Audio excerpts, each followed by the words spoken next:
Is there any echo or is it okay? Now it's okay. Okay, perfect. Awesome. Boy, how are you doing? I'm doing good. I'm doing okay. Is there any echo or is it okay? Now it's okay. Okay, perfect. Awesome. What? Who is that, Michael? Boy, how are you doing? I'm doing good. I'm doing good. Is there any echo or is it okay? Um, what? What happened just now?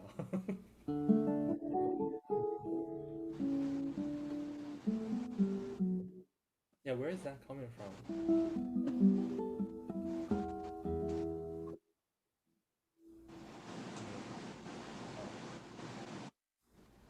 Is that a playback?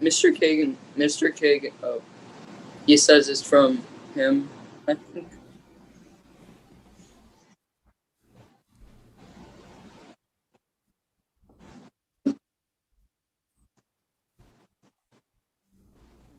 That should be fine, I think. Uh, how about now? Let's see if this is good. Oh shoot! Hold on. That should be fine. Yeah, Ross, can I can't hear you now. Of course, You guys hear I me? can turn up. How Is about that now? okay? I can Let's see if this turn is. a lot up. Is Oh shoot! Hold on. that better? Okay, Ross, I can do can't more. hear you now. Of course, You guys hear me? I can turn up. 1, 2, How 3, about 4, now? 5. I can Let's see if turn. this is. Hmm. Is that okay now? I can do more. Yeah.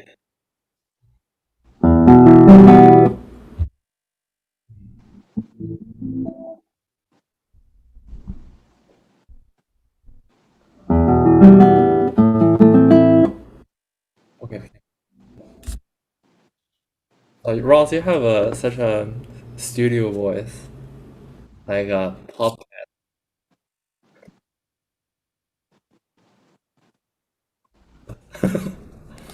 Mm. So Michael, what happened there? Like, um, is that some kind of playback or something?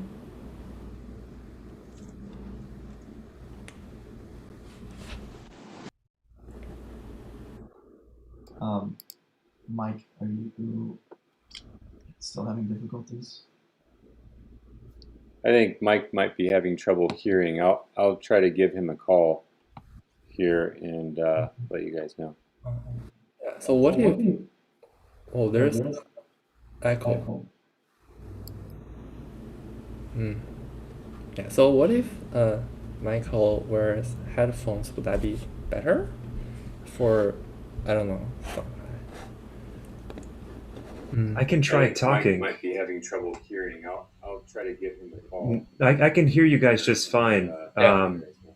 Yeah, and we can hear you pretty good voice. But on the, there's There's a a smaller smaller volume. volume. Oh, he can hear us fine. He's just ignoring us. No. No. Oh, Would that be better? Ross, do I Ross, need do I to need to change change the the monitor and monitor and output? Does output? it need to Does be it need to be monitor monitor only? only? I can I try think Mike talking. might be having Why don't trouble you mute your OBS? I can hear you guys just fine. Mute your OBS output. So So Michael, what do Michael, you hear? There's a smaller volume. Oh, he can hear us fine. He's just ignoring us.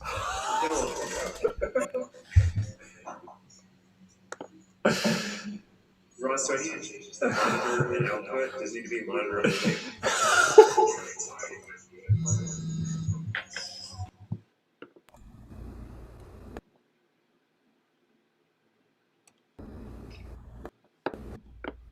So, so oh wait, All right. Well, we have a couple minutes left before the class starts. I think we have some folks here that are attendees uh, on the class. TY, do you need anything before you get started? Can I bring you a coffee or anything like that? yes. Here Let me let me. you are. call. Maybe try that. I have I have a a echo echo from from you, Professor Steve. Yeah. Is is this? this? I I still hear. still echo. Mm-hmm. I hear the right one. Oh, you hear an echo through there. Interesting. Uh, Are you on Zoom? I hear the echo. yes. I don't hear an echo. When I say something, I hear. Uh, what is the audio setting? Like, what's your audio advanced settings right now? I wonder. Yeah, I think everyone should have their settings Hmm. set to enhanced for music, I guess. Yeah. So this is my settings. High fidelity music mode. Is that what you have it in? Yeah. Yeah.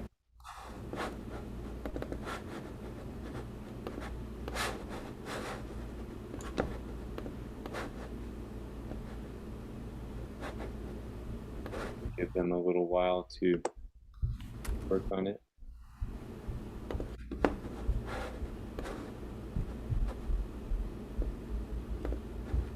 Cancel.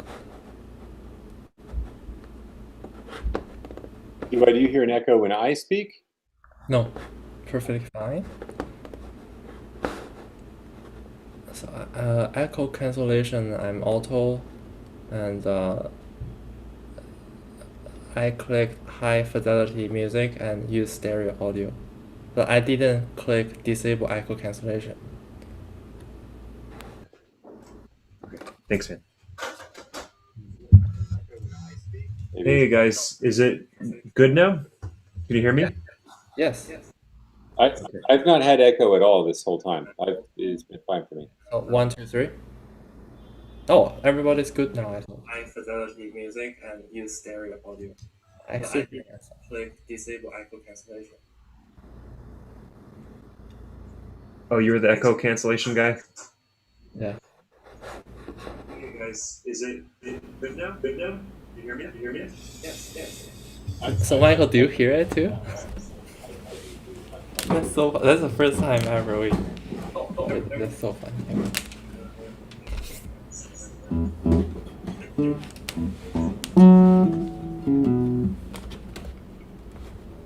you're the echo cancellation guy?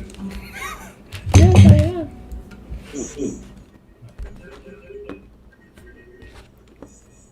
So Michael, do you?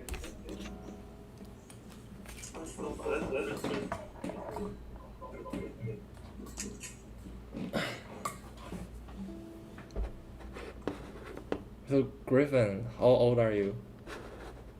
I'm Sorry, one more time.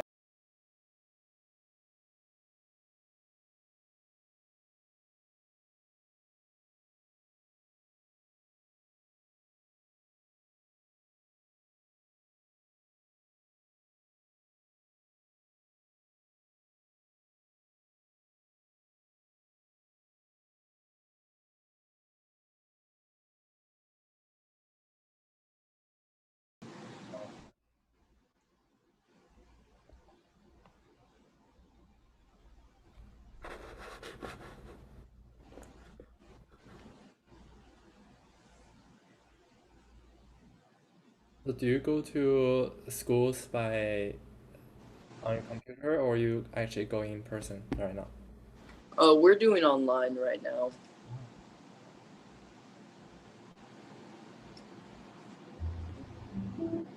I'm in Mr. Kagan's class. Oh, you're in Mr. Kagan's class? Yeah.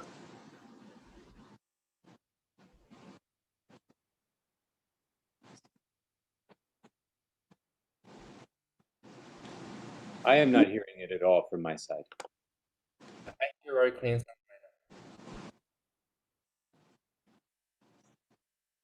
Hmm.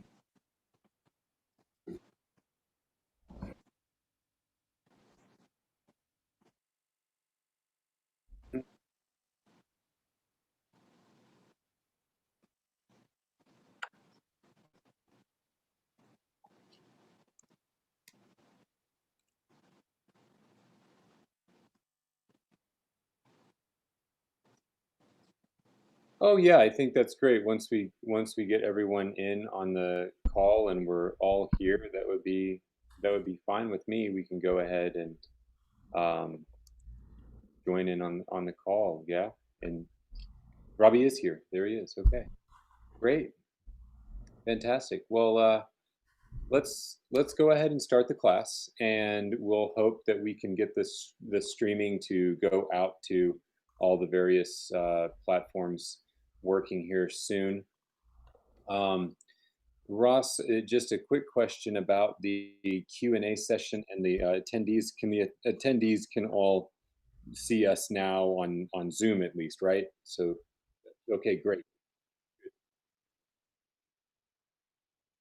Great. Okay, fantastic. Great. So, everyone, I just thank you for your patience while we figure out some of these technical difficulties with doing this. Of course, we're kind of in the dawn of time of doing these online events, just months after being forced into this situation. It's a real treat, an honor, a privilege to welcome T.Y. Zhang from China with us today. He is giving a masterclass for us. Of course, we all know and celebrated TY's 2017 GFA Rose Augustine Prize winner. He had a phenomenal tour, which had a stop here in Louisville. We were all just so impressed with him as an artist and as an individual. He's been a great influence on the guitar community here, near, and wide. Welcome, TY. Thank you for being here. Bravo. Thank you so much. Yeah. Thank you, Steven. So we have 3 performers today, and Griffin, I think you're going to start things off for us. So I will mute my microphone and let you guys take it away. All right.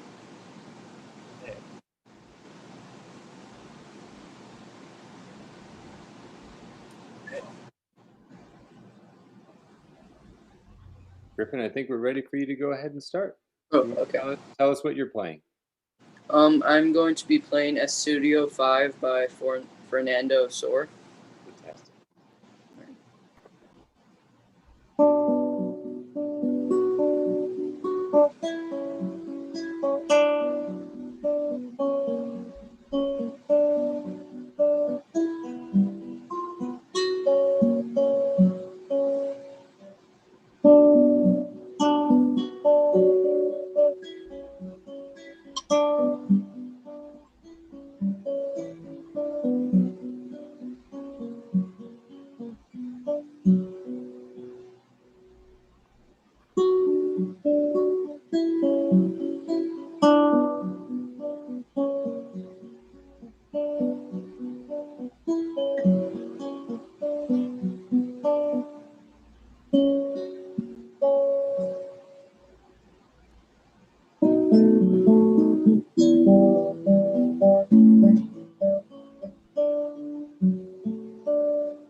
Bravo.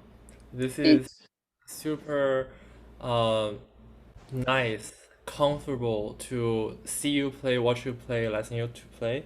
So I think you're on a very, very right track. Just looks comfortable and you don't have any um with a bad habits.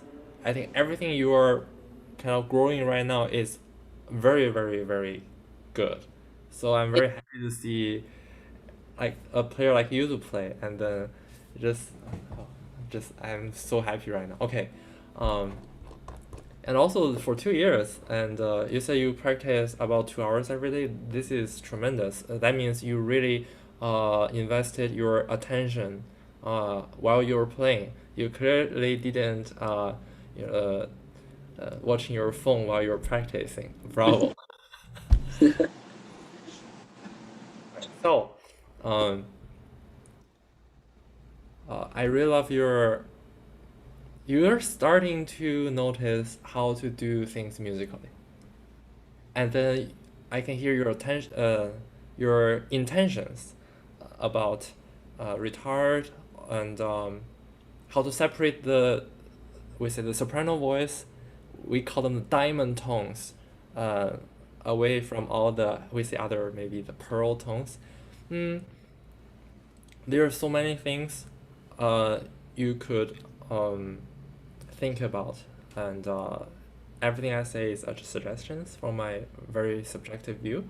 So first of all, the tone of the treble strings, so that can be even better.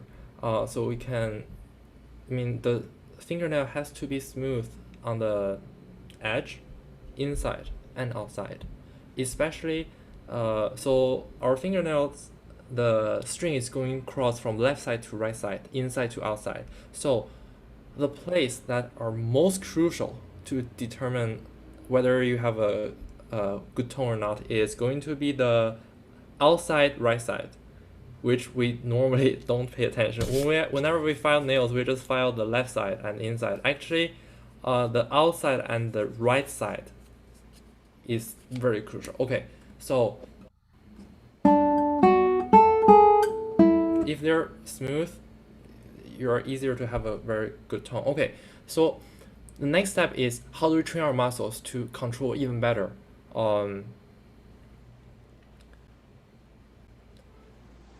We hear someone can play this control so well and effortless while we were trying to learn. We feel like so much struggle to separate the voicings by dynamic, by phrasing, by direction. So we will take steps to practice. So first of all, let's use say metronome to regulate our time. Meanwhile, we do everything else musically, technically. Okay. And another thing is about fingerings. You don't know how good you are unless you upgraded all your fingerings to whatever you can think about. And we're going to do several of that things, okay? So first, let's try. Do you have a metronome right now? Yeah, I can pull it out.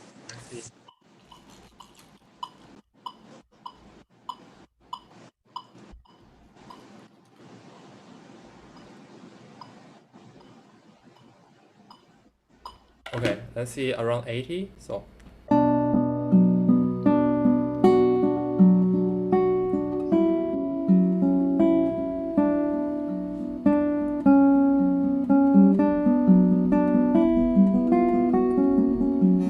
okay, around 80. And then now let's play one time. We're going to play the high diamond notes.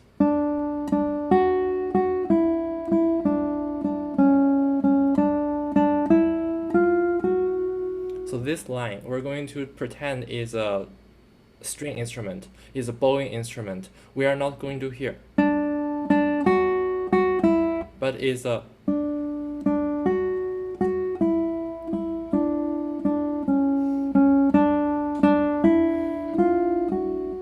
like this. We have limited time. We're just going to skip playing the melody only. let's try play everything together and dim everything else. Make everything else as soft as possible. Alright. Oh, So like at 80. 1 against 2.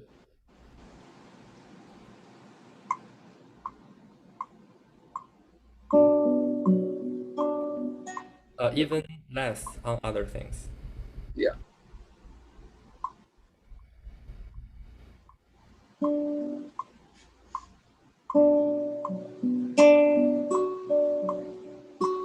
Okay. So the neighbor notes of your diamonds should be less. So, so the second note B need more attention. Ba da da da ba ba ba ba. Yeah. We're this is not the ultimate version. We're just using this as a stairs to. Okay, let's try it one more time.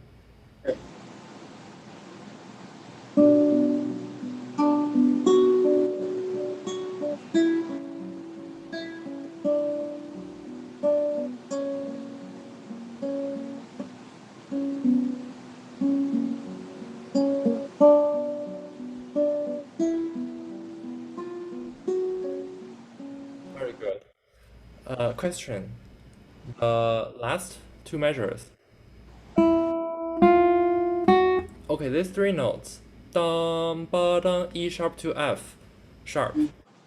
Which note is louder?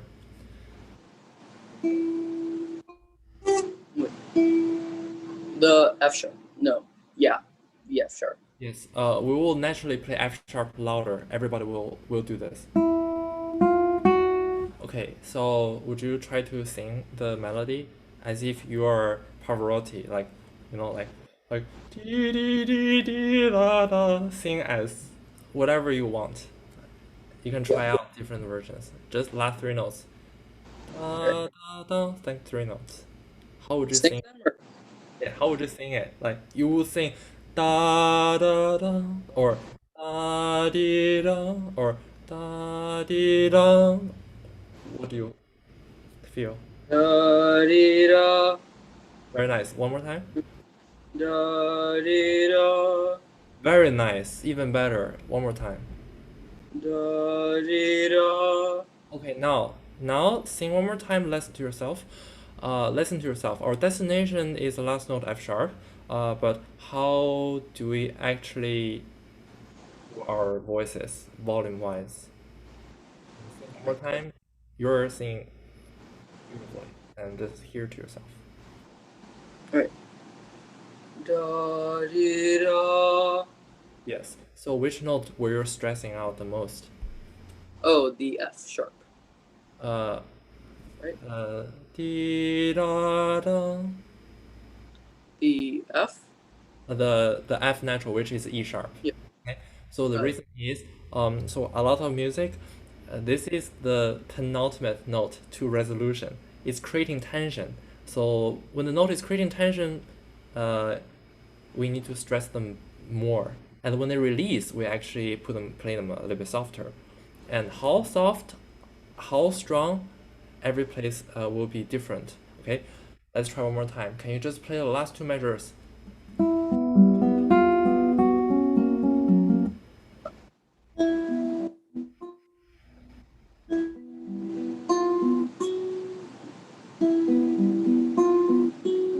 Very nice. Now play single notes.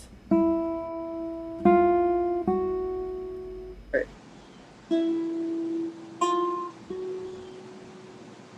A lot better. Now try to, it's like you ever pet puppies? What? Yeah. Yeah. It's like da dee da. We're not going to like da. Okay. Yeah. Yeah. Let's go. Pet puppies.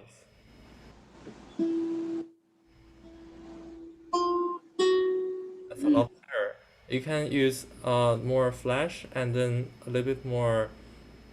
It's not going to be a one singular motion immediate punch. It's going to be a constant. So the strings here we're going to be da.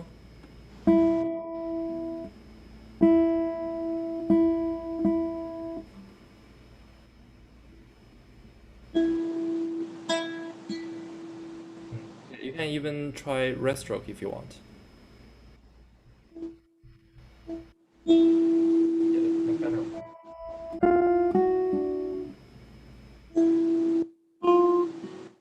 Yeah, that's good. And then we will add everything together and have our inner hearing to hold that line. We'll add everything else. Da, di, da, ba. Do not let other notes to cut us up, okay? Now try adding every notes, 12 notes, but the only thing we will want to hear right now is di da da.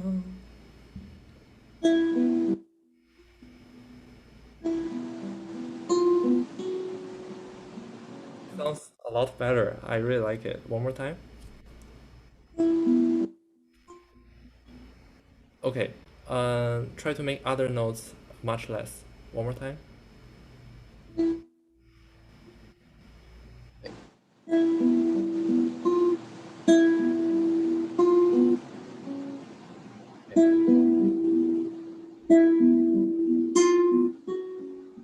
Okay, good. Yeah, so what can help is, so while we practice, we sing more. Sing one time, play one time. It's da di da, da di da. Okay, now, so we can do that for a lot of places. Okay, now let's look at a little bit about. So in this piece, every piece we need to analyze a little bit. The first two lines we have like A, and then A repeat, and then after the repeating sign is B part, and B repeat, and then A again and A repeat. It's like the ternary form, or in somehow we can call it binary form. Okay, just like A B A A B B A A. Okay, so the first A is da da di di da da da da di da ba ba ba, and A plus da da di di da da da da da da da da di da. So we need to zoom out to have a bigger picture of the phrasing. So every phrase we give them a little bit purpose of where I'm starting and where we're going. So we're not going to be playing. It's like we're not going to play, one, one, one, one, as if A B B. We're going to play maybe 3, 2, 4, 5, 3, 1. Maybe, you know, the dynamic level and energy wise, maybe very beginning we make it 3 because it's a little bit higher. So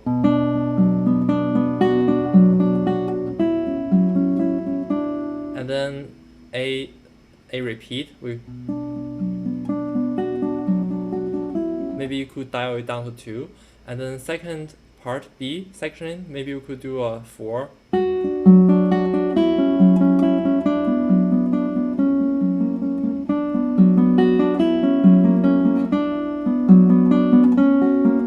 And then maybe 5.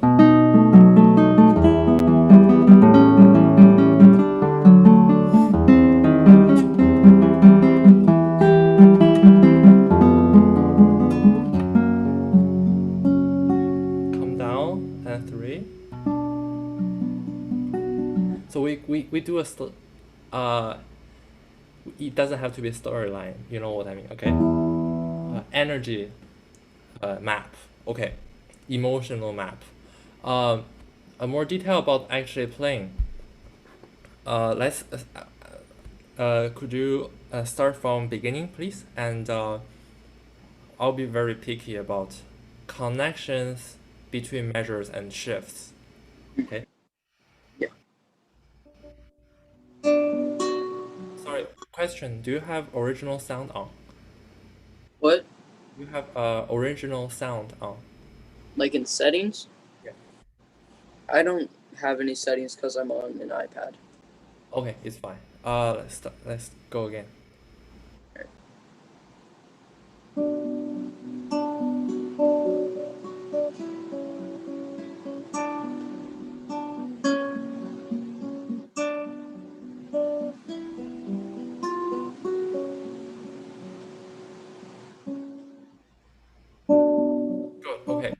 this is the part. Okay, so we will take a larger retard between bigger sections. This is A to A plus. So we will have a little bit less retard. Okay. A plus to B, bigger retard. Okay. So here, so okay, so these notes, how can I make them connect? So right now the fingering, we're doing this fingering. Okay, so right. So the question is, because there is an open B right now, we can only slide without a bar. So this is the problem. So I can finger. Okay. Okay, and then when we go here, it's better if we have a bar. Wait, sorry, that's not. Okay, so the problem is this. Okay, so even if we have a bar, so the last note we ended on second finger, right? The second finger, right? And then the following note is second finger again, but on different string. You will create a gap. It's going to be a gap. We can use retard to smooth that off. But still, if we can do better, why not? So there's unconventional fingering. 1, 2, 3, 2, 4, 3. The 2 is on top of 1. This is just one option. I'm just trying to inspire you to have creative ideas in the future for fingerings. If we do 0, 0, 0, 0, 1, slide, 1, 2, 3, 2, 4, 3, and here 4, 3 is locked, and the 1 and 2 can come down. So altogether, we will have no disconnection.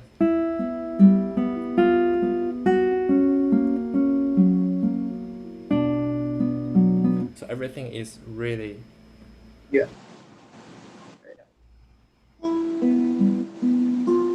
Wait.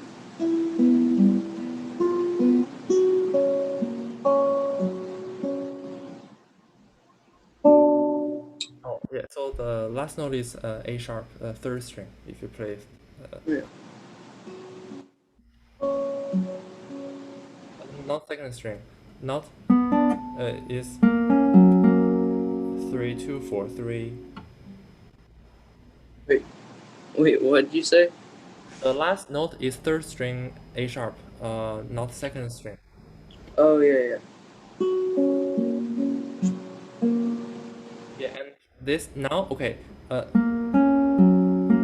now practice lift off first two fingers, prepare, but maintain the 3 and 4.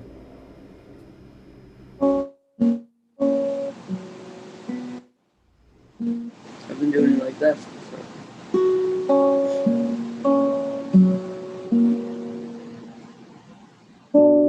Yes, that's right. And then after you play this chord, and then you can position your 3 and 4 finger for the next coming up part, okay?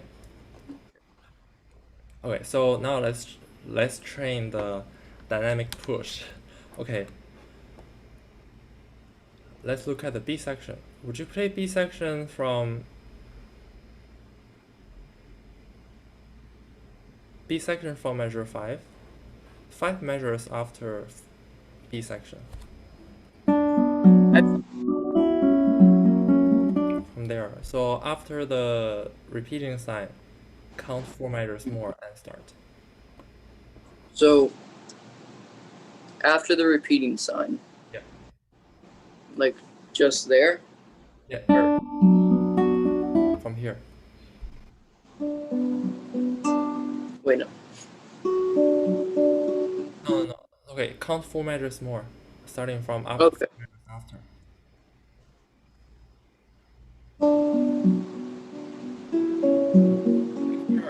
There's a note F sharp. Remember, this F sharp you always play D. Okay. the fifth Okay. note in this measure, but it's no big problem. You can fix that. Okay, keep going. Wait.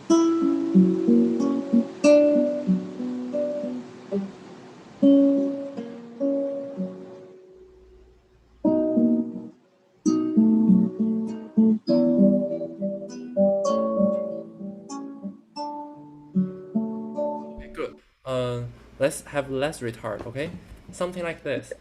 Da, da.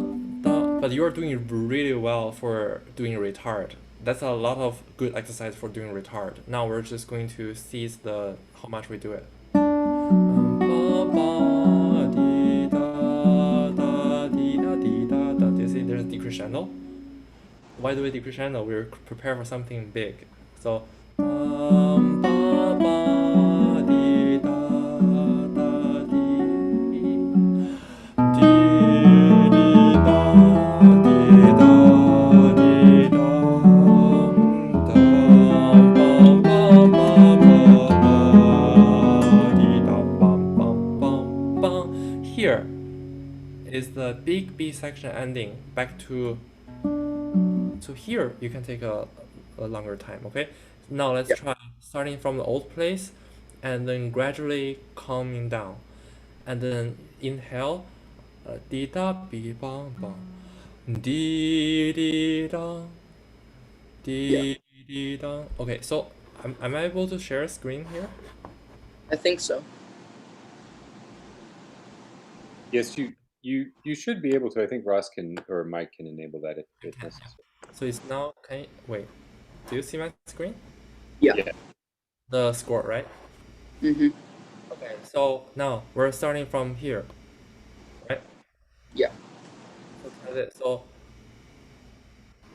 from here, and D sharp. This color is too gentle. Okay. This color is too bloody. Okay. D da, D da, dum, D da da D.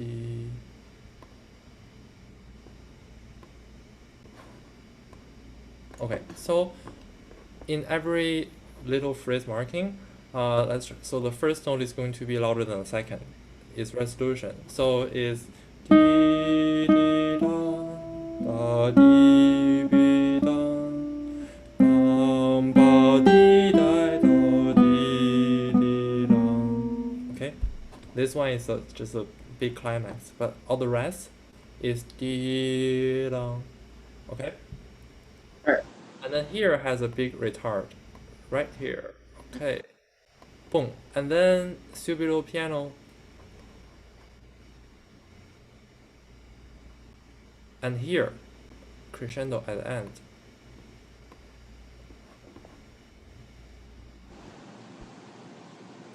Okay. Wait, let's try from here. Alright.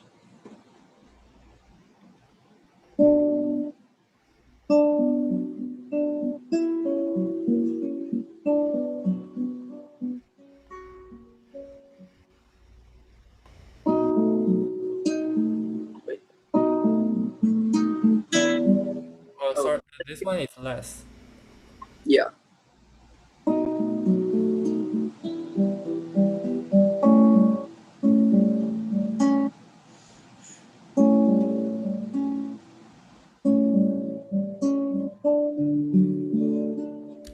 Oh, no, this one has no retard at all. Keep going. None.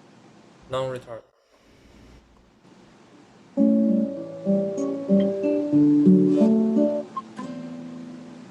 No, these ones are very less. We don't even hear them. Like this. Like this. So this one is going to be accent. Not accent, it's just very strong, okay? I'm going to play from here. Okay.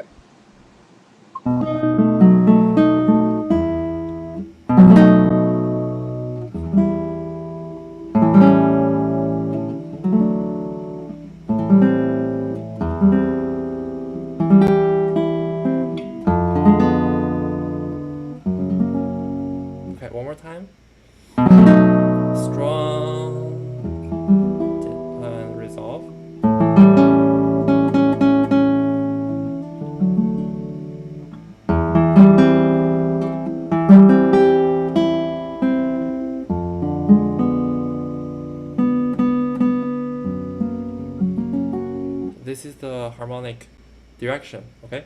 So try at the beginning. Dee da, dee da, dum, dee da, da, dee da. Okay, you go.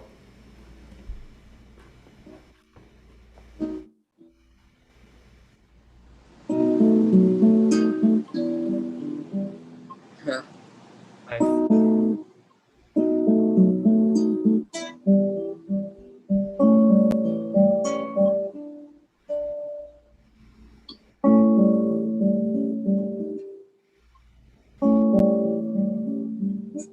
Oh, this one can be still stronger. D, D, da. So this C sharp can be still strong. Okay.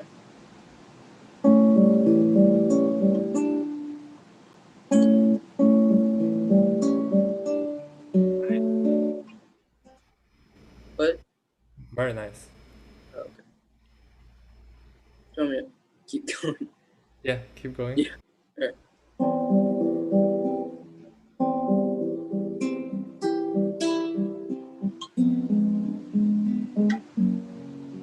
Okay. I think we probably have limited time now. So let's try to think of something if we can improve the music here by fingerings. Right here is a little bit trouble for us. Yes. Just this part. It's not smooth. This fingering right now, no matter what we play, is going to have a little bit trouble. Let me find your screen. Okay, I'm just going to drag this here. Boom. Okay, now I can see you. Oh, okay. See what we can do.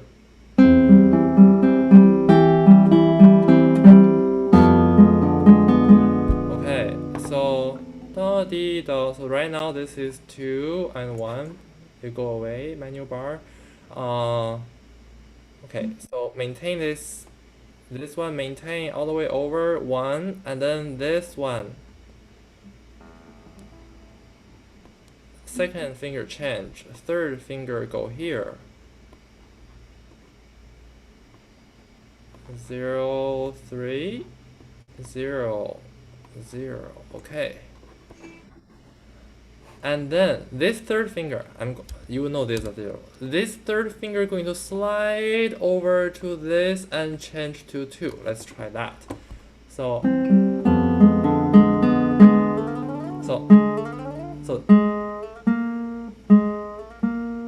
this third finger is going to slide for 2 bars, 2 frets, and then change to second finger. Okay. Okay. First, can you try this? 3 to 2. G sharp.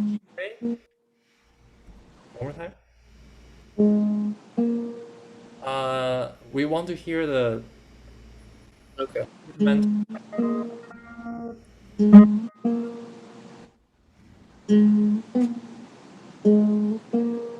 Very nice. Okay.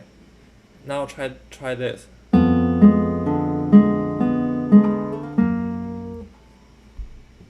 Okay. Wait. Oh. My screen's being weird. Alright, so Last measure here.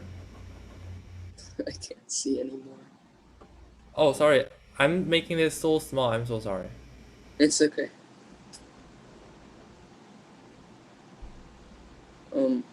So I still can't see it. Where? So Oh, From- can you see the blue fingerings? Can you start from here? no. I think. Let me see. You don't see the screen, right? I don't. I see like a very zoomed in version with no markings on it. I'm going to reshare. Okay. Okay.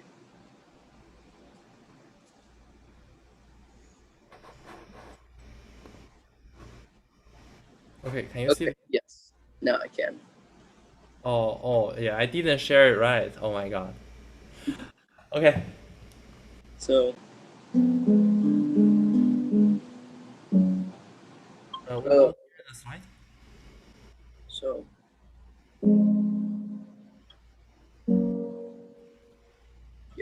One finger.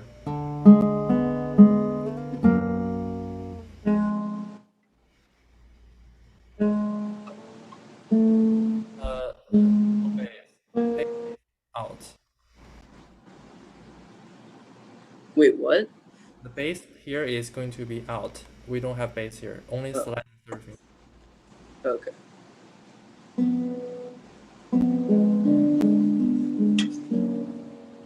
Try this. One finger. No, I can't see you. All right. So Okay. Third finger here. Just the third finger here. One finger slide to this chord.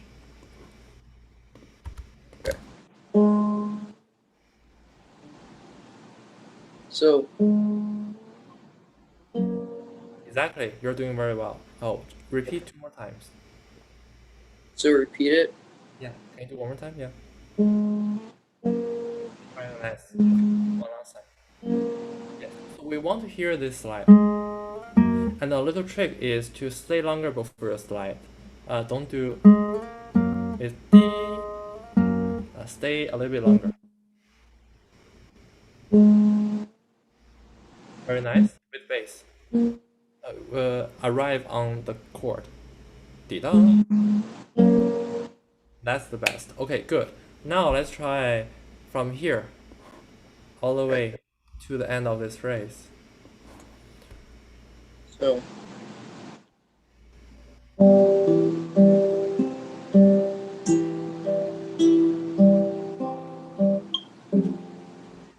Fingering 2. yeah. Yeah.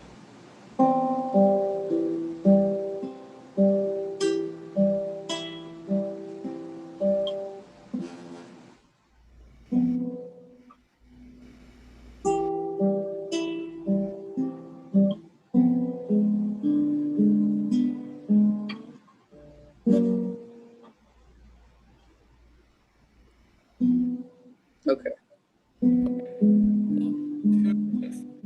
Here, maintain the first finger, and while you put second finger down. So like this. So yeah. So like when you are putting after this chord, this C, maintain the note. Don't let go until you press this down.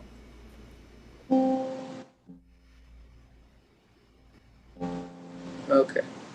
Okay. So And with this TY and Griffin, just regarding time, we should probably wrap up soon to get to all the players in time. okay, good. Okay, thank you. Yeah. So yeah. Okay.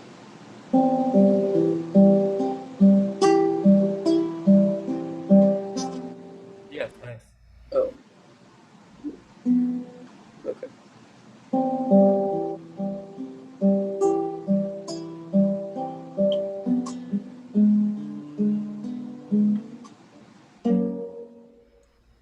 Yeah. And then normal chord.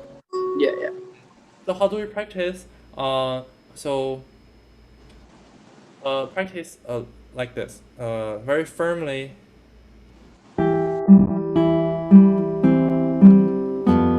Let me stop sharing screen. Okay. So practice very firmly like this.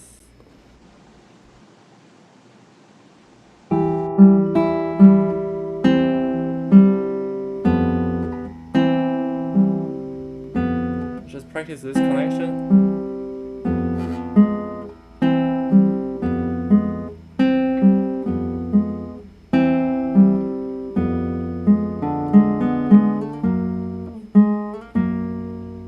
So eventually,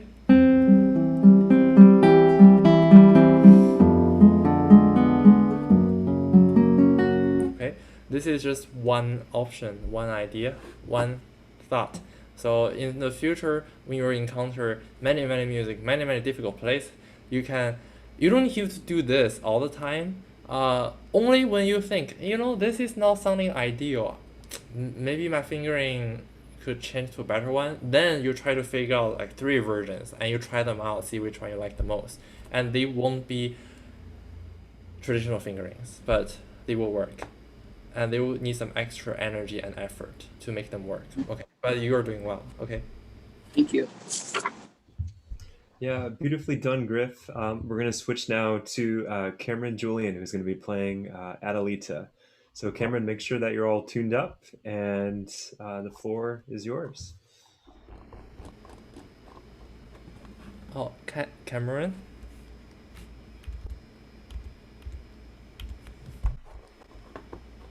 Okay. Hi. Hi. Hi. There Okay. we go. Yep.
Very nice.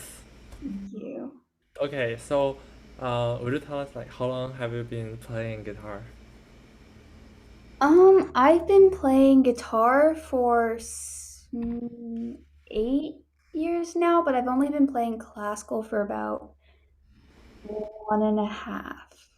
Nice. So what you were playing before? I was just playing like Taylor Swift songs.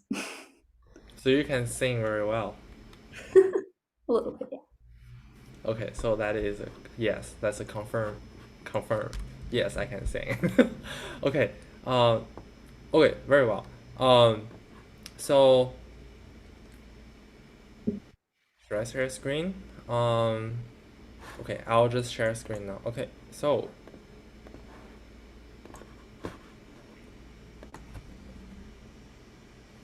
okay, so here is the music. Can you see? Yeah. Okay, good. So first is how do we improve slurs? So first question, is your left hand fingernail short enough? I think so. Okay, good. Okay, so now would you try to let's try this. Okay, so now on the second string, okay, can you put your fingers on the second string first 4 frets? Okay, second string first 4 frets. Okay, and then we're going to do this. So 4, play 4, slur to 3.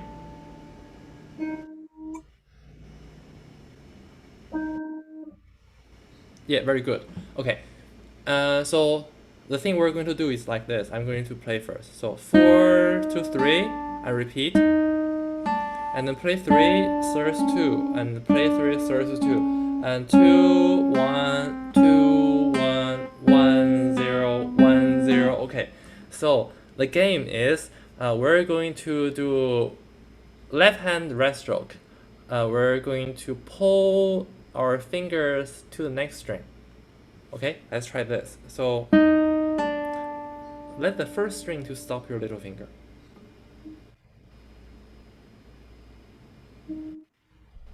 Very nice. Good direction. Yeah, can you try one more time? Okay, good. Next thing is, although our little finger is plucking right now, the very important finger is the ring finger right now because it has to standing firm. So now let's try put the ring finger down and very firmly, and then put little finger down.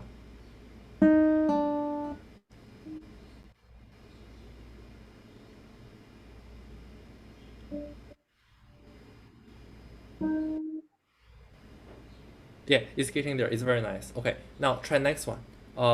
Yeah, I mean, don't worry. This will develop over time, and don't hurt your muscles and tendons. Okay, so try this. So, and your left hand form is very good. You don't need to change anything. Okay, so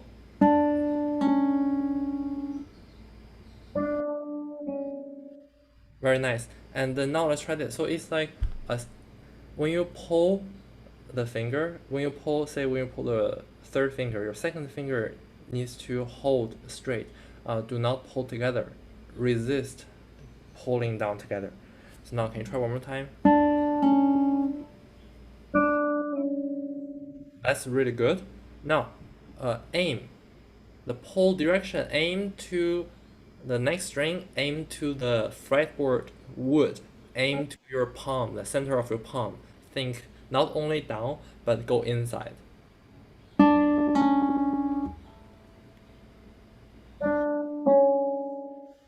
Sweetest tone ever. Okay. So that proves your fingernail is short enough, and no excuse in your future for not be able to play a good slur ever. Is this recorded? Okay, this is recorded. The evidence is here. Okay, so try one more time. That's really good. Think about 3 directions. To the next string, to the wood, to your palm. Right stroke. That's really nice. Try to maintain the palm fairly parallel to the fingerboard, not too sideways. Yeah. Very nice. Generate power from the bottom of your joint, bottom of your finger, like using the finger and with a little bit wrist. Yeah. Yeah. So eventually it would be from here. Yeah. Yeah, kind of. Okay. That's very nice. Next one. 2 to 1. 2, 1. Yeah. Okay, strong. 1, 0. Oh my god. Okay, now let's see how is your 4 to 3.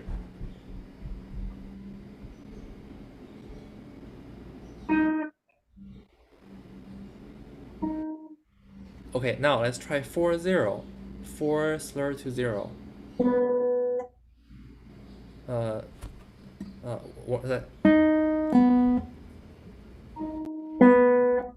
Okay, so very nice. Now, this is a question about ring finger now. So the ring finger, while you press down, try to kind of pressing a little bit up. Have a little bit energy going up. It's like scissor hand, scissor fingers, scissor. You know, is that one going down, one holding up? Yeah. Oh, another tip is try to press a little bit towards your fingernail, a little bit less flash, not too thick flash. Don't catch too much flash. Just tip of your finger. Yeah.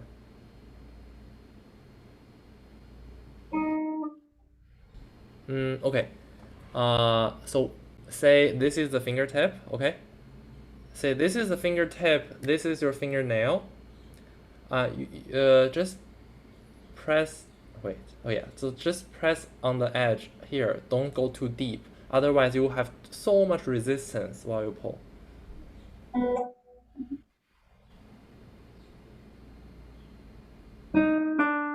Oh! Okay, now would you try every pair of fingers do twice? Good, once, twice. And do 4 3 4 3 3 2 3 2 2 1 1 0. Less flash, less flash on the fingertip. You know, if you put too much flash, it's going to have. It's so hard to pull. Just a little bit flat. Yep, 4 3 first.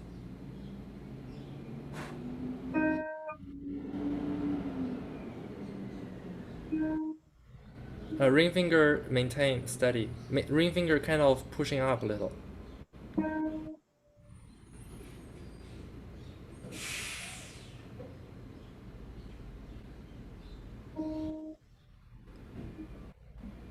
Okay, try 4-0 again. That's very nice. Try to pull lighter. Lighter. Yes, one more time. Yes, a little bit more. That's about good. One more time like this. Okay, good. And now, can you play this few times? Good.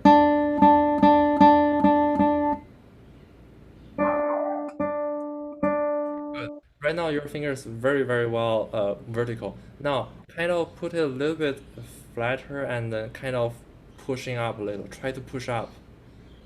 Yeah. Feel your muscle how to push this string. Like pushing up. Push. Yeah? Good. Yeah. Then try to feel how do you push up. Like this. Okay, now try together.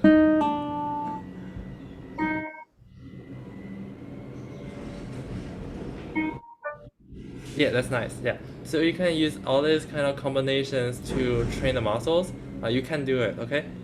Okay, so that's the everyday exercise you can do. Without even practice this piece, you will improving on playing this piece already. Okay, so how do we play this piece? Even more beautifully. Share, boom, ba. Okay.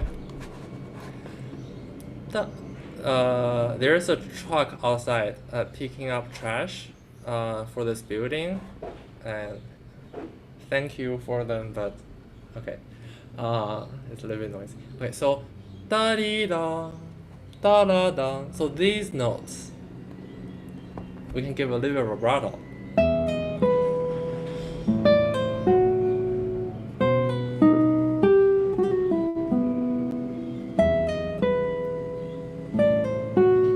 Okay, so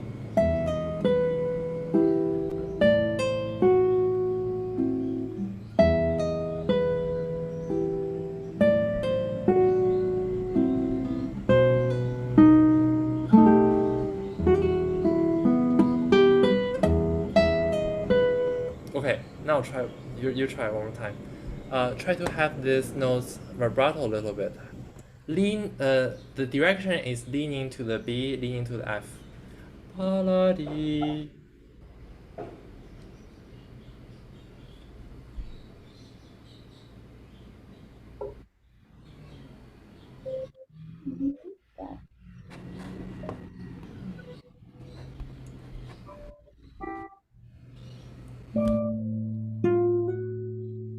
Nice.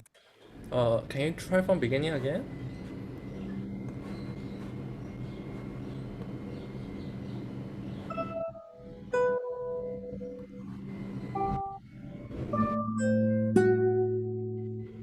Very good.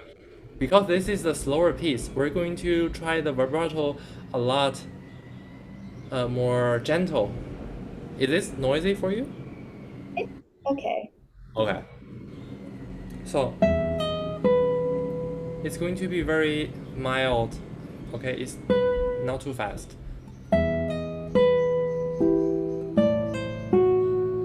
That's very nice. And then, so later on when we actually practice the piece, the slurs, how do we make the slur sounds very beautiful? So the first, we're going to exaggerate. Let's try. Okay, so I'm going to demonstrate. So first, we're going to play like this. You know, when we practice, we're going to slur very hard.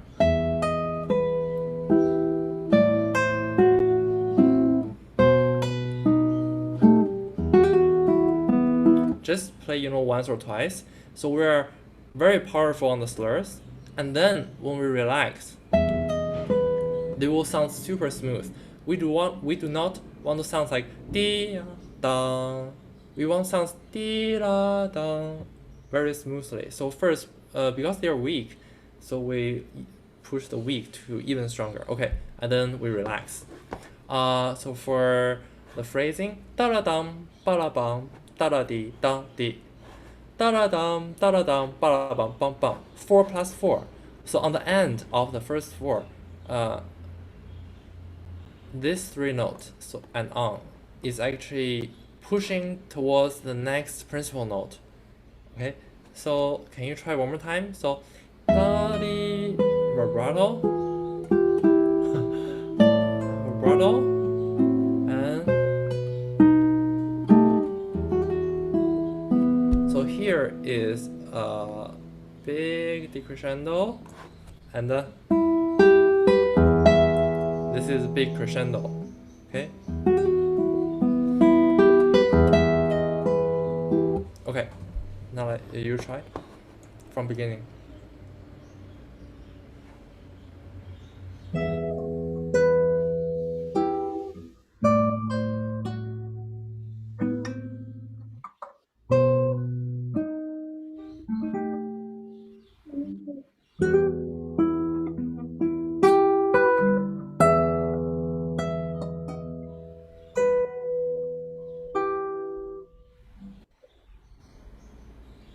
That's very nice.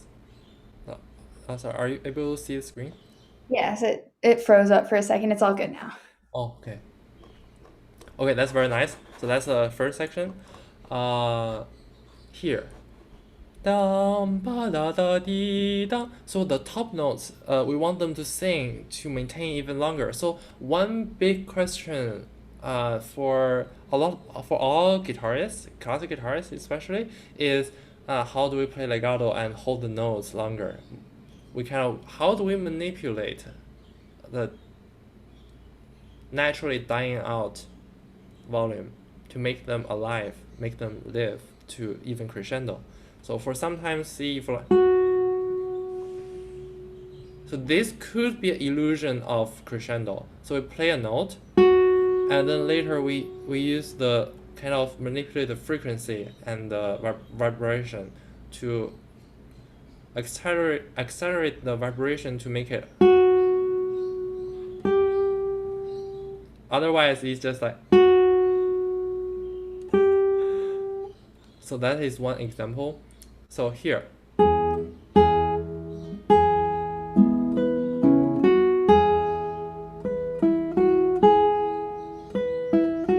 So this note. Let's try to maintain it longer before we let go. The speed.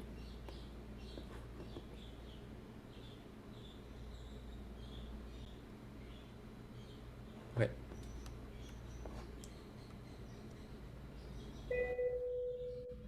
Okay. Yeah, so from here, and then this beat, let's make it ring longer. Let's try slowly, yeah.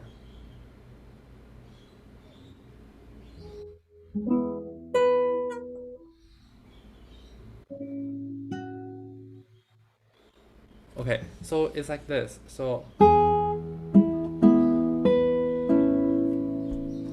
while you play the B, you can put the 2-3 down, but So they're as if one chord. Okay, so maintain this over until here. Oh,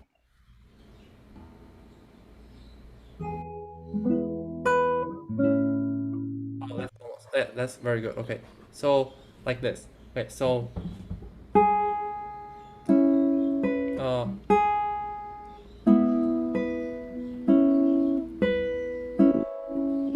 you can first practice fragments.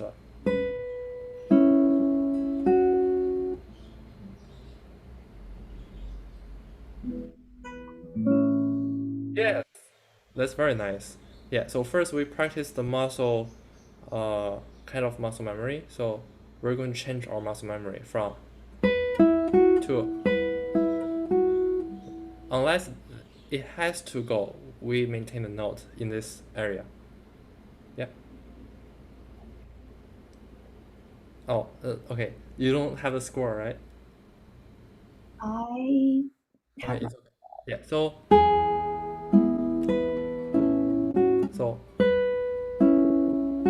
okay.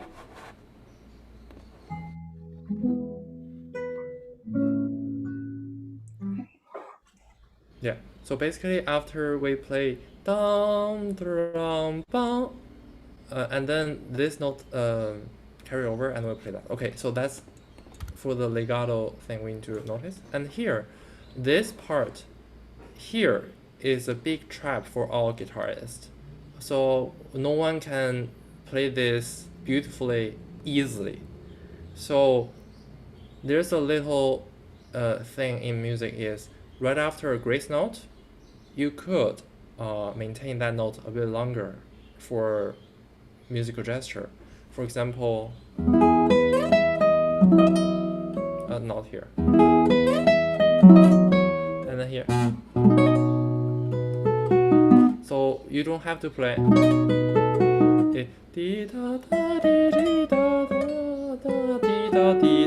So in this note, we can hold it longer before we go. So in here, it's very hard for us to connect. Like,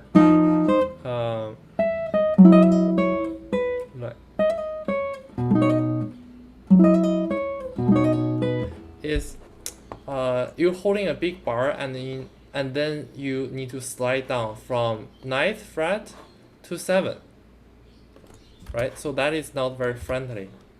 So what do we do? So there's a one solution is we do this. We do 3 to 3.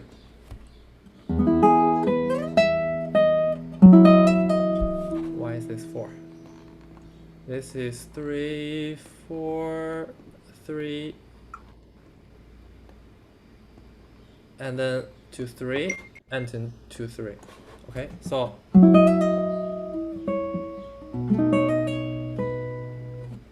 okay, this note vibrato. Okay, so can you try this fingering? See how it feels like.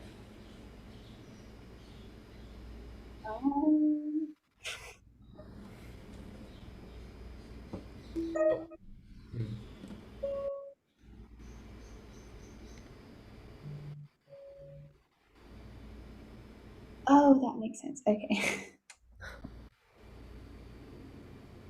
Good.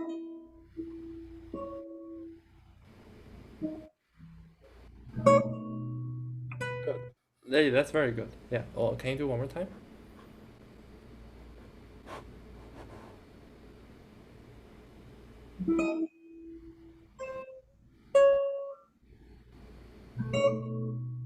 Yeah. Yes, very good. So that's one of the solutions, and everybody have different. Somebody are very good at,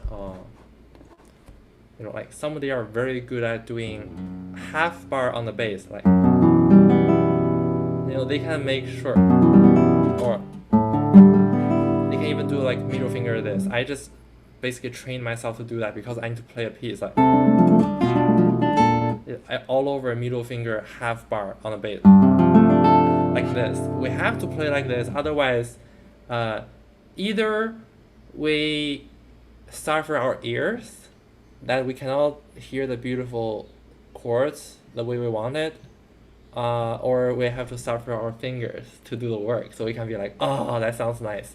Okay, so places like here, oh, we can just figure out some ways to make it work. Okay, very last part. I was wondering how much time do we have? Just about 2 minutes, TY, or just a minute, really. Okay, so last part. Okay, look, last two lines.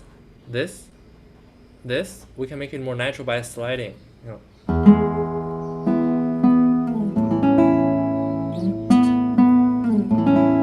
We're going to hear a little bit notes for 2-3 frets, and then slide down to this. Can you try this? So.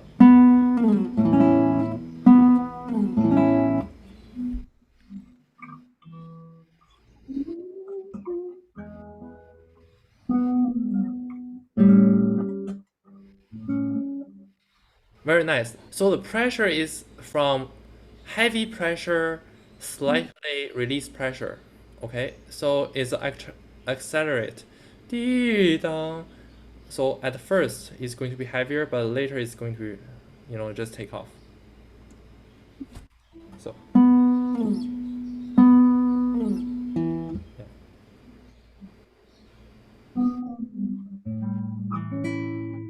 Nice. Okay, so.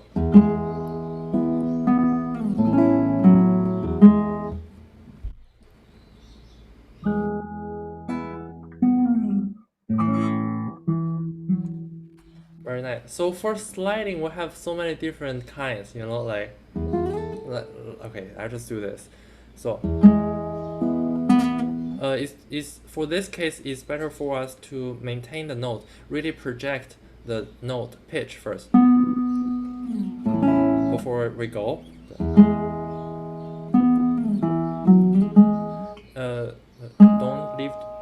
Don't leave too early. So we don't really have much time. So what do we do? So for the first 2 frets, we slide a little bit heavier and slower, and then we just take off. And then we don't even need to, It's getting faster.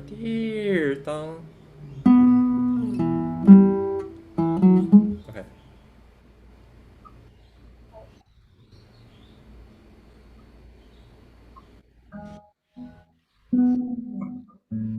That's nice.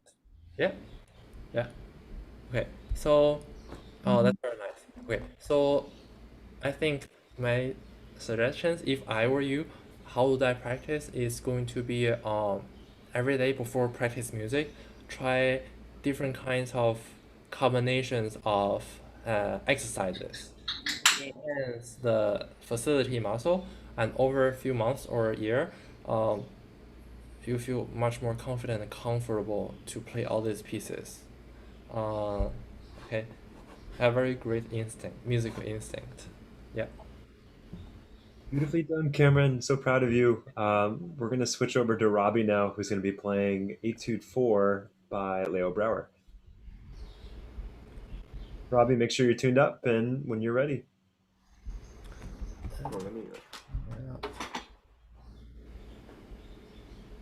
Can you see and hear me okay? 1 second. Yes.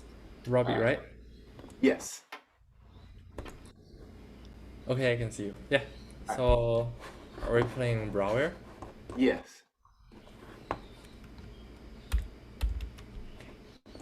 Okay, ready. All right.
Very nice.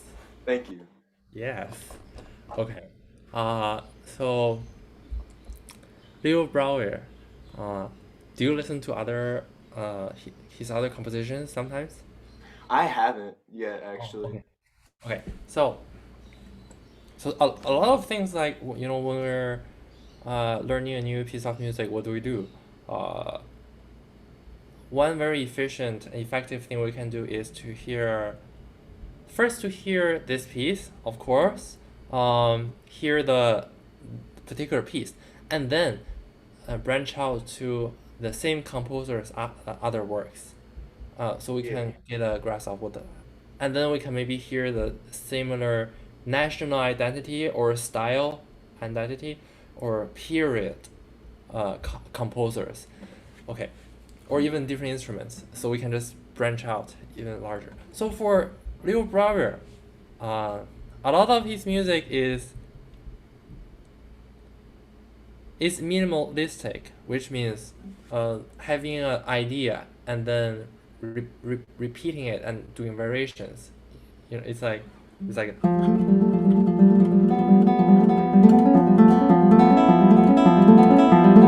something like that, and then impressionist sometimes is giving people feeling, atmosphere, musical atmosphere. Is, for example, this sounds cool, this sounds spooky, this sounds mysterious, this sounds very such a groove and energetic. Yeah. It's all about effect.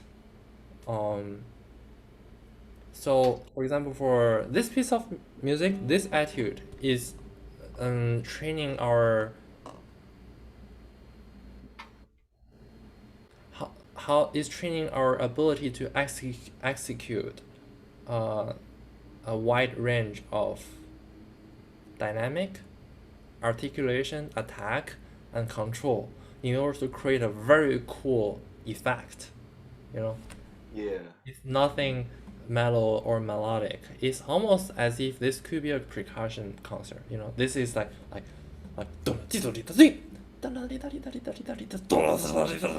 almost, we're just have a drum show. A lot of his music is not even about the pitch. Right. Yeah, this is not easy, this piece. Okay, so as we can see, the beginning is let's see if Mr. Kagan is sharing. Oh no. Okay, I need to figure out how to share music and see each other at the same time. Okay. So this music at the beginning, forte with accents, and then pianissimo, two pianos, and then crescendo, and then forte.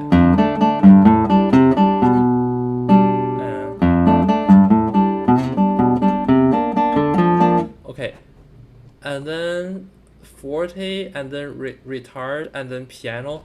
So the first instinct, like if I were to learn this piece, is okay. So let's try to make the dynamic very contrasting. Make that is the focus point of what the audience will be draw attention to. Okay. Yeah. So let's first try. Let's see. Can you play? Do you have the music? Yes, I do. Okay. Yeah. So let's play from beginning. So forte, very forte, and subito pianissimo.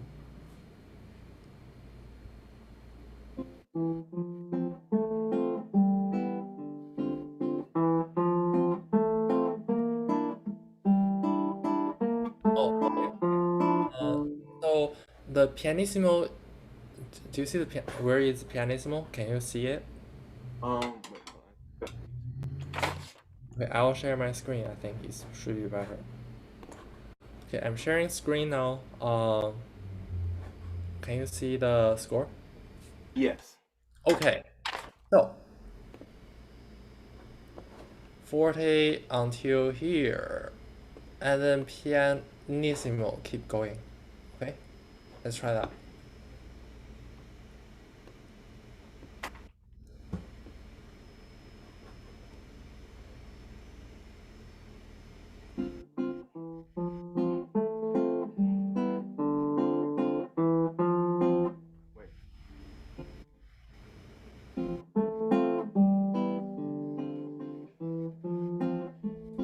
Okay. Okay. So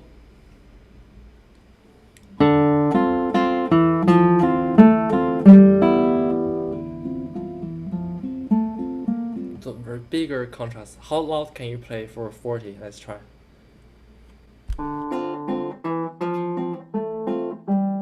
Good. Okay, now pianissimo, can you play even softer? Nice. Very that? nice. Yeah.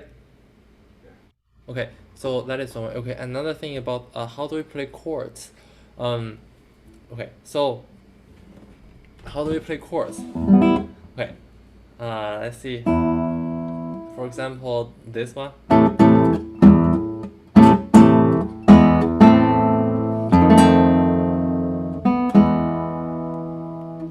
Chords beginning.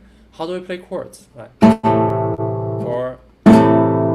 Or there's so many ways. Some people playing down, some people playing up, some people just play in the middle. Okay, so there's one concept that I really think I really enjoyed is so first of all when we play a chord, let's maintain all the fingers together or the used fingers together. Try to make sure there's no gap.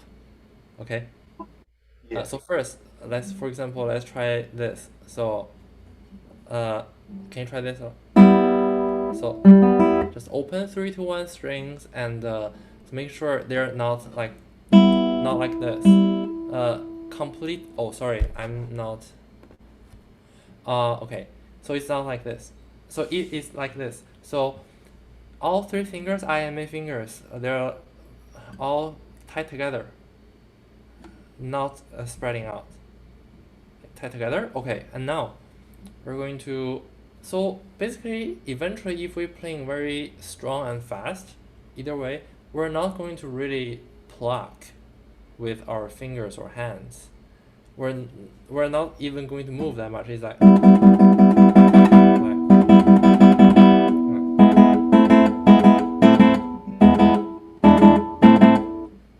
it's almost like the power is going to be from the full forearm, the full forearm. The power is going to be going this way, going up, and together is. And then we're going to hold the string and pressing in to the strings, and the power is coming sideways, coming from here. Okay, now let's play. Yeah, very good. So Robbie, let's try this. The 3 fingers very tight together, and on the first 3 strings. Good, and then. So when we play it, try not to do this. Okay, so it's doing this way. Okay, so bong, try that.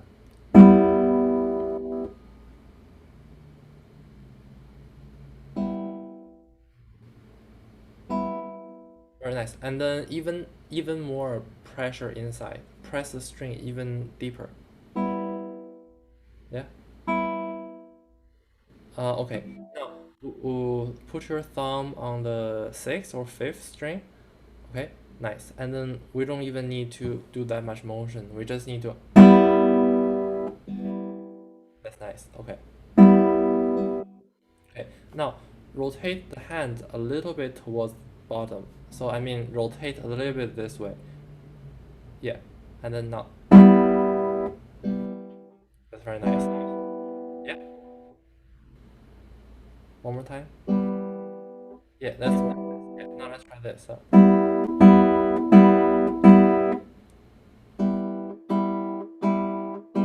Yeah, that could help us to find a very concentrated sound and potentially be more powerful.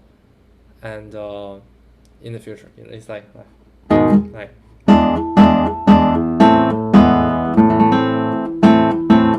instead of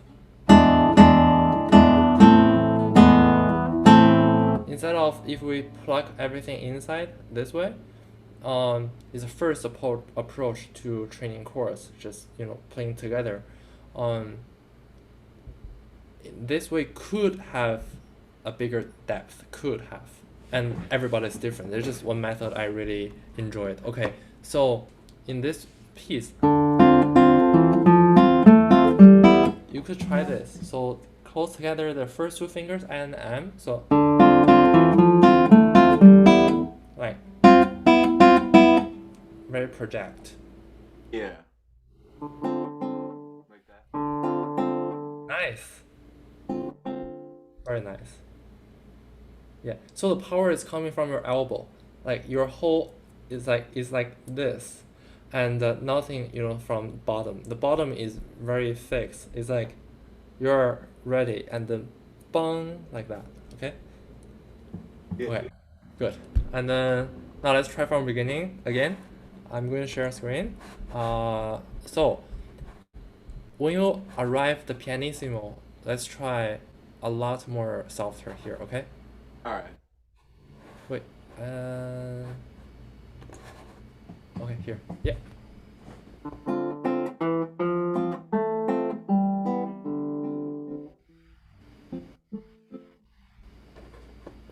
That. Yeah, that's very good. Okay. And then let's keep going from second line.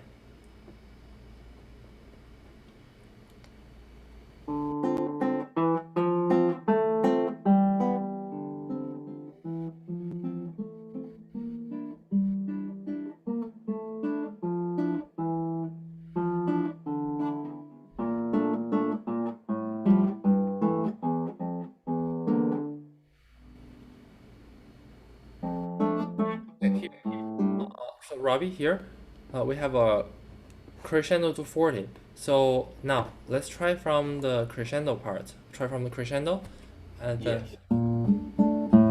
so di dum dum bum bum dum bum bum, and really broaden up. Okay. All right. Yeah. Yeah.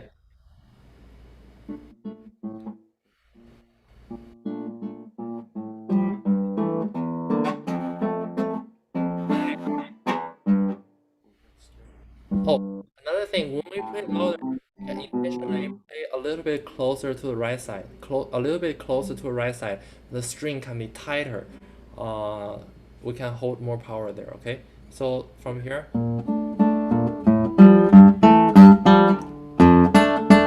can go to the right side more when you play louder. Yeah.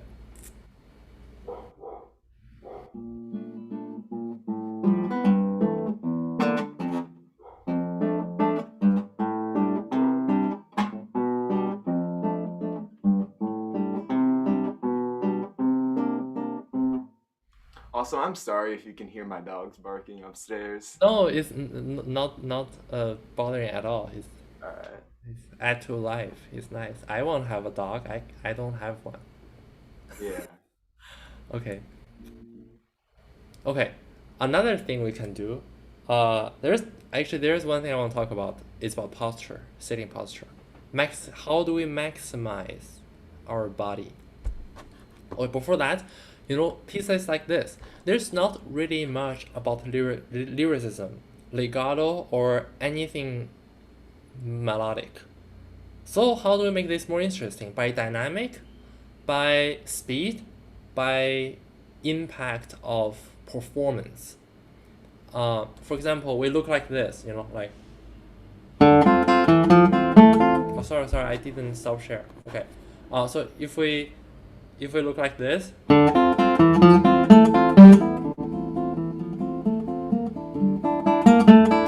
Okay, it's like not so dynamic performance wise. Okay, so we're musicians, but we're also visual artists. That I mean, what we do body wise, it can link to our music. It will change our internal. It will change internal and external. It's all linked together. So if we do. So something about like get in and getting out, your body language can really enhance your performance. Okay, another thing is about color. like how do we make the pieces like this more interesting? So anything when we're having a phrasing change or repeating materials, we can sometimes, we can, so in here it appears to be the bass is always long, the top notes are eighth notes, so long, short, short, long, long, short, long, short, long, short. Okay, so in the later part when we repeat, we can get creative. Brower said one time, in the interview in Masterclass on stage, he said, I didn't write out all the articulations or dynamics because that's for you to, we can interpret it and figure out what differently we want to do. So he said, you should never play the same thing, like exactly the same twice. Okay, so I'm rephrasing. So for example, if you see another time you do this again, maybe this time you can try to staccato the bass too. You can do something about bass, make the bass like. Okay, you can try to articulate the bass, and then you can change color like.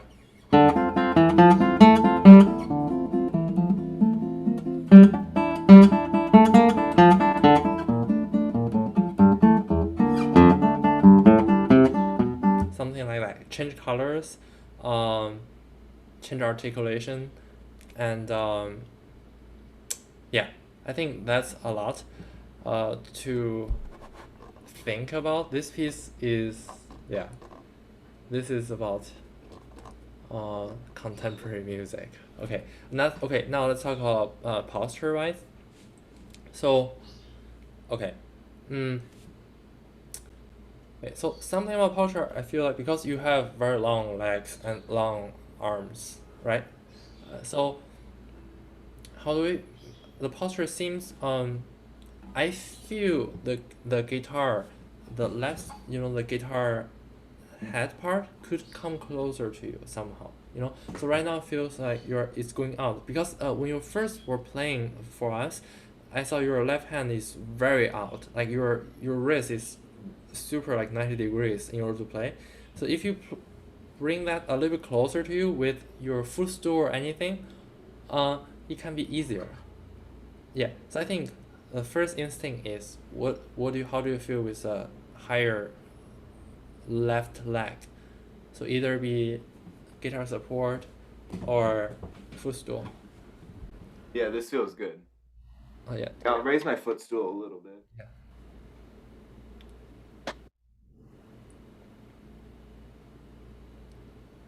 Yeah, I think this looks more natural because your shoulders relaxing and your arms are kind of more in a balance.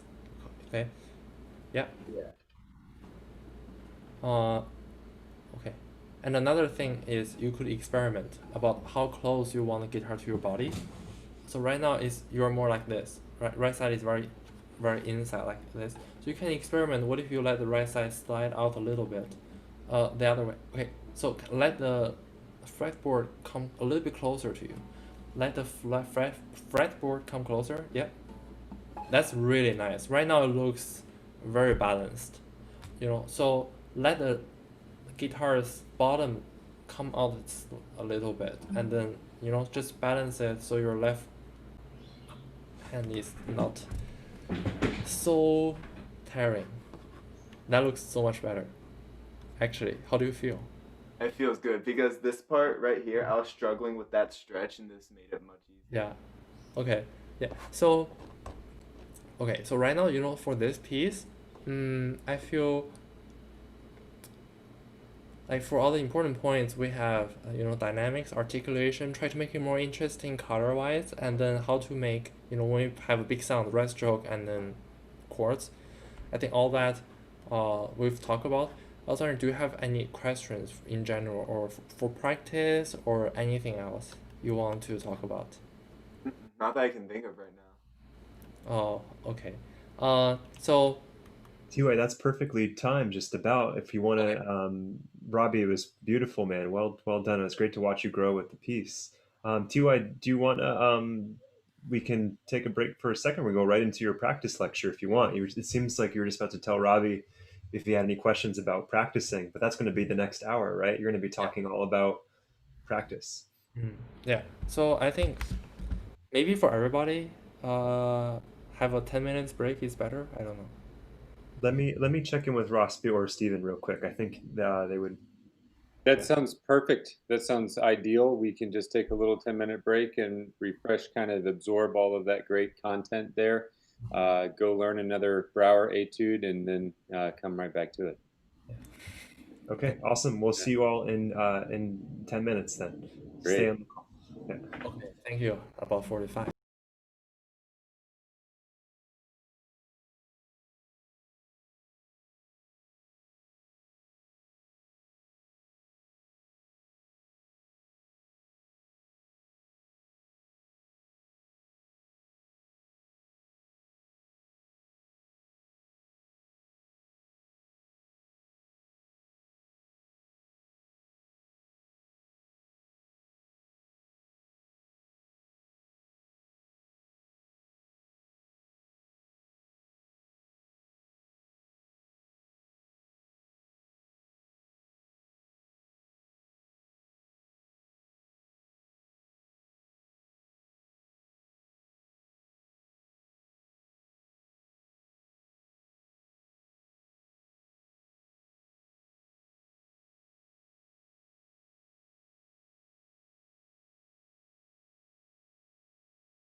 just a couple panelists up here. So so you won't be able to see everybody, but there's at least 11 people looking at you, and then this is all getting streamed out to Facebook and YouTube, and people can ask questions on all of those platforms. Yeah, I was wondering if people have questions, how do we?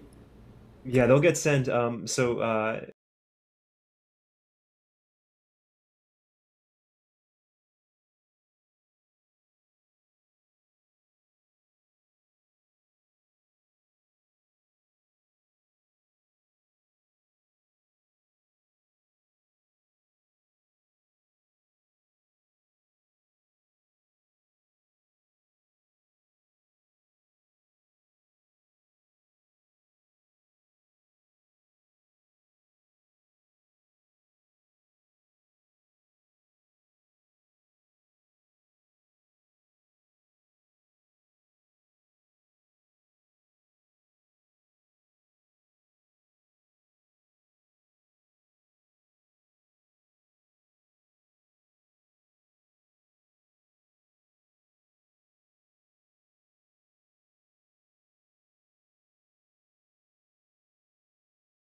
Players, they have their dream pieces or one or two music they're working on currently, but I know a lot of people who are maybe when they have time they only grab the music they play and there's no bridge or anything. Just play the music, working on the music for an hour, and tomorrow do the same. Just work on the music. So, I came up with this plan. Is about 3 stages. How do we schedule our short period of practice time? If you have more hours, we probably just broaden them up. It's like play 1 hour of exercising instead of just 10 minutes. Okay, so 3 portions. It's about 15 minutes fundamental practice and followed by 15 minutes etudes exercise, and then 30 minutes of your music playing. You can practice, say,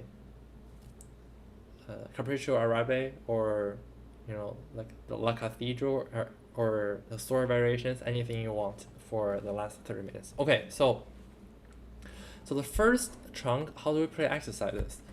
There are hundreds of method books and exercises for left hand, right hand, scales, arpeggios, hammer slurs, a lot of information.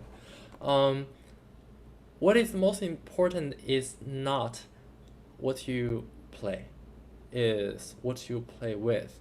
I mean the standard. What standard do you play with? It's all about the requirement, the standard, the attention to what you're really doing muscle-wise. So for exercise, I recommend everybody to check out very easy. Just Google, Facebook, GFA TV, and because many great artists just recorded their personal best essence for left hand, right hand, improvise, compose, posture, mental, everything on there. And me personally, I've done 4 episodes. Every episode is about 6-8 minutes about left hand studies. So instead of telling you all here, I'm going to save everybody's time. You can just go look YouTube, GFA TV. You can search on the all the evolutions or fundamentals. Okay, they have a lot of. So what we do is we pick what we need. For example, we play beautiful piece, but I just can't get the slurs. So you pick some slur exercise and just practice them. You don't need to practice every single thing every day. Just practice, choose the fundamental exercise that's best supplement for your weaknesses at the moment. Okay, so so the second chunk is going to be playing etudes. So etudes are the most epic practice essence, I think, maybe out of all three chunks. It's a very important bridge to bridge the gap between pure fundamental exercise like ballet dancer stretch and we play a real routine as if we're playing music. So I'm going to share a screen here. I'm going to show you the examples of how do we use etudes.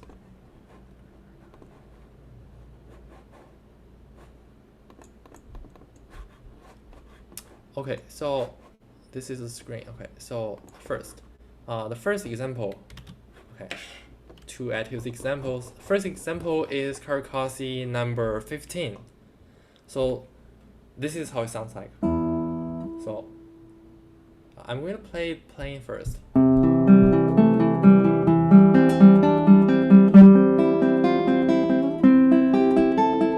Okay. So at first you may think, oh, this is too easy. Okay, so how do we do it?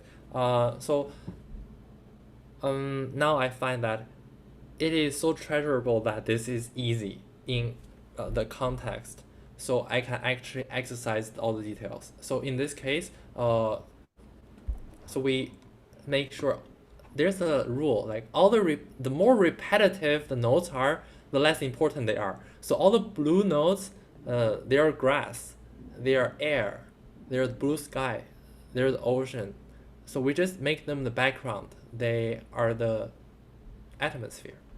And then the bass sets the tone. Bass is very important, but we do not play them super loud, but they have to have their presence because they're they support the whole harmonic language.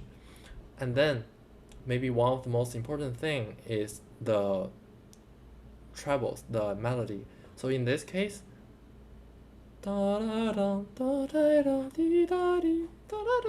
okay. So for guitarists, we don't have one finger for each note.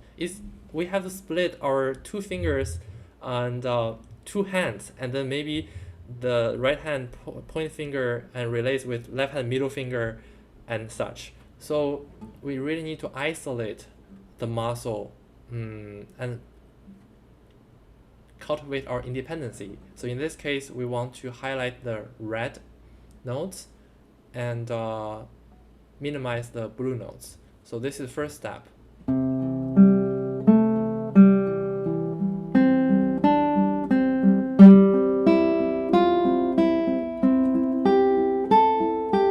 Okay, next step, after you feel very comfortable that you don't even need to try, you can isolate the notes. And then now we're going to make the melody more lyrical and with more life. So we're going to make them that match. First of all, it matches the pitch direction.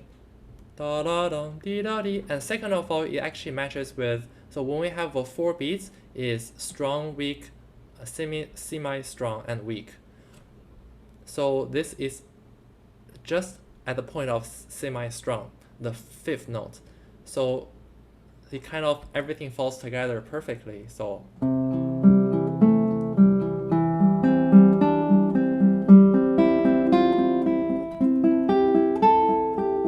okay, so after this step, what do we do?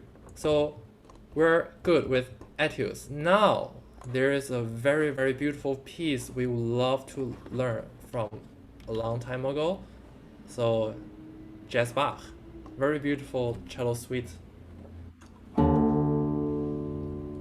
In here, the fingerings and everything will be much harder. So because we have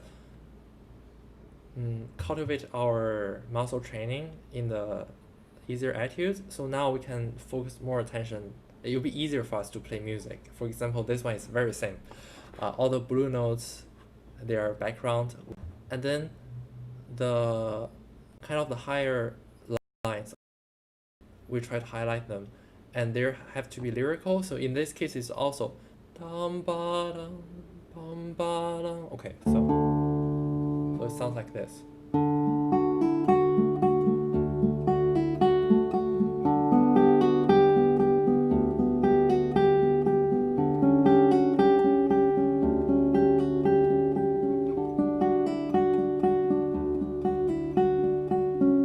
Okay, so without the training step by step, it will be very hard to train everything together in a, we say, very complicated piece. Okay, next example, also Carcassi. Let's try number 18. Okay, this one. So in this one, we're training for arpeggios. So first of all, a lot of classical phrases are 4. It's almost like poetry. So like statement, repetition, development, and conclusion. So in this case, 1, 2, 3, 4. So we make sure all the phrases, bum ba dee dum, da da da dee, dee da dee dee, dee da dee dum. Okay, so we practice with the direction of melody, and then also we need to control the isolation between our, this is going to be the ring finger, ring finger, ring finger, and mi, right? So isolation between the ring finger and all the other fingers. So first of all, practice very slowly.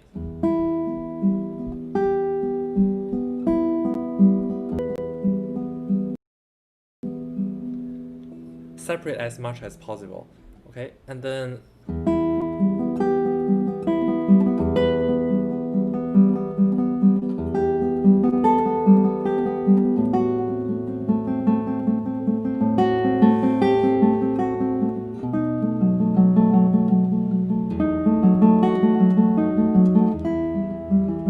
okay, and then so we master the etudes in this way. Is a slightly easier version of arpeggio with a highlighting of the melody with A finger and the background. These are the waves. That's the ship. This is waves. Okay, now we're ready for playing some more complicated music. Okay, this is very, very hard music. Mario Tedesco, the Capriccio di Goya. Okay, so in a larger picture, we can see, okay, so that was 1, 2, 3, 4, right? Look at this. 1 and 2 all the way to here, and 3 to here, and 4. It's just enlarged phrase structure. They are very similar. Okay, so well, here we'll be paying attention for a lot of stuff going on, but this basically is similar. Okay, so we're going to make sure the A finger isolated with all others and very lyrically.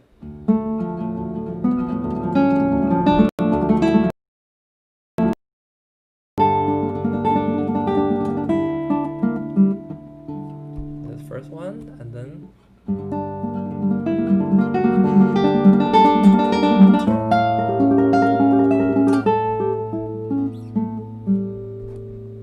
next one.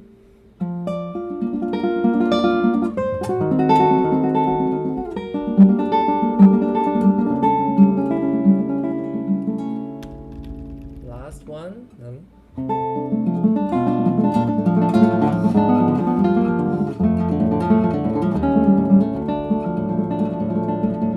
Okay, so this is an example. How do we use, for example, how do we use etudes to serve the purpose of our dream piece to perform? So if we go straight every day to this kind of music, is very hard to make very organic progress. So it's very good if we plan out our practice from exercises and then etudes, and then pick the etudes that's suitable for your piece. If you're trying to play arpeggio piece, and then pick a arpeggio etudes. Okay. And then, so we have exercises, serve. It's actually we playing backwards. So first we need to see what we want to play. So we might want to play, say, we want to play Baroque music. We want to play a Baroque piece. I was going to use this as the example is Rameau, the last Salvegas. So we want to play this piece, and then you design your practice backwards, and then try to find some etudes that serves this piece, and then find your etudes. Okay, and then say you are now practice your music. How do you practice the real music? So the first stage is going to be sight reading. To avoid playing wrong notes and trying to figure out, is this right? What is it supposed to sound like? So I suggest, so first of all, before you pick a piece, you hear some recordings of the music, and you're sure that this music interests you and you love this music. It will give you a very good motivation to learn the music, and then you sight read the music, and in this stage it will minimize your mistakes because you already know the tune. If you play some wrong notes, you will find out most likely. And then a lot of us will encounter this, even I do. So we're going very smooth, and there's one part very difficult, and so we gave up there. Tomorrow we come back, we sight read, and we go there, and we just never go past that hard point. It's like a rock, it's like a mountain in front of you. So what we do is, if we see some difficult part, we circle them. We just circle them and then keep going.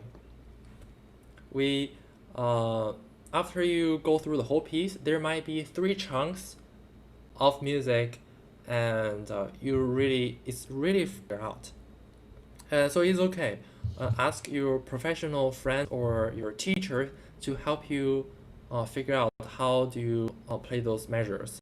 So first is to make sure that all the easier parts that you are capable of figuring out, that you already done them. Okay, so okay, so fingering wise, a lot of places, as in the masterclass we see, so a lot of places you can actually play much better if you're playing with a proper fingering. So figure out fingering. A good fingering is very important. You don't need to try so hard to figure out fingering if it's working out for you. Try to really look into fingering where you feel it's hard to fulfill your musical goal, or it's just hard for your fingers, it just somehow just not playable, and then you try to solve those problems. Okay, just pick them out. Okay, so this is so after you've solved all the difficult fingerings, you figure out how to play the piece beginning to end in a moderate tempo. So what do you do musically? So a lot of times, how do we learn? Music is like a language. When we speak, we have accents, we have tone, we have emotions. All of those are not written on paper.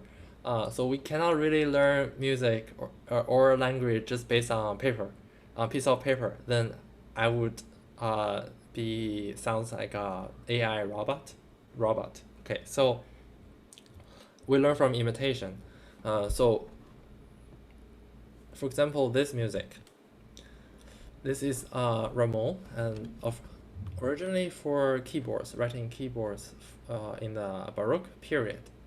So let's hear the original version first.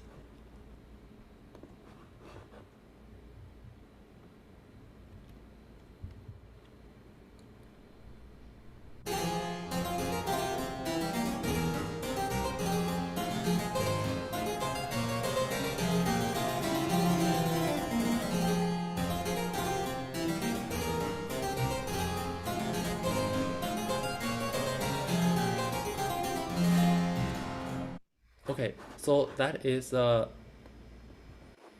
very original instrumentation and with the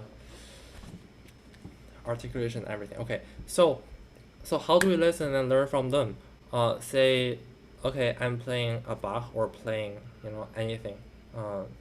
So first of all, we look at the articulation. Okay, so if we play right now without anything articulation-wise, so the stage we arrive now is just we learn the piece how to play. So we're going to sound like this. So we're going without anything. We sound like this.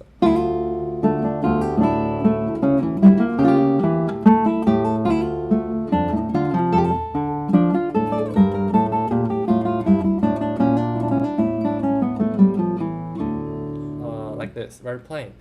It's nothing in the style. So as we can hear, let's first talk about the top line. So top line with articulation is like this. It's bong and da da ba ba dee yum bum bum bong dee da dee yum bum bum dee dee da dee da dee da dee da dee da dee da bong. So from here, the da da dee da ba ba bong is served to push to the next principal note. Okay, so again, so it's bong and then dee da leading to dee da bong bong bong. This is very important articulation. It's dee da bong bong bong dee da bong bong bong. Okay, for bass, bong bong bong bong dee da bong bong bong dee da bong dee da dee. So for now, for string quartet, everybody in charge of one line and they play perfectly and they come together and they sounds great. For us, we need to in charge of for this type of music, we need to in charge of multiple voices. So we need to practice each individual person's part perfect first before we put them together. So in this case, let's practice the top line first. So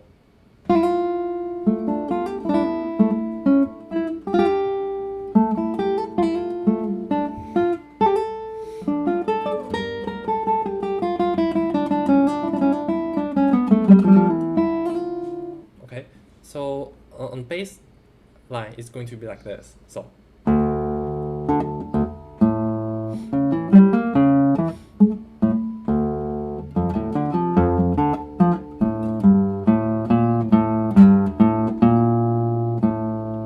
okay, so with all the articulation, so when you are listening to the recording, and so listen very closely with your score, with your pencil, try to mark. So what do you really listen? What do you really hear?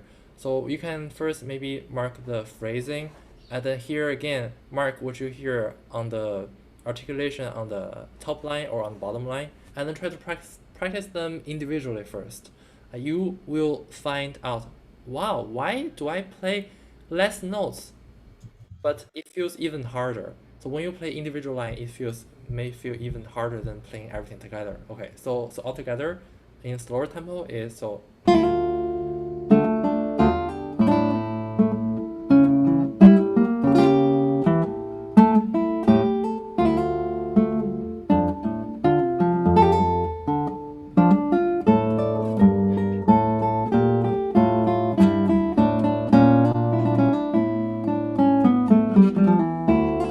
Okay, like this. And then you gradually practice up to speed.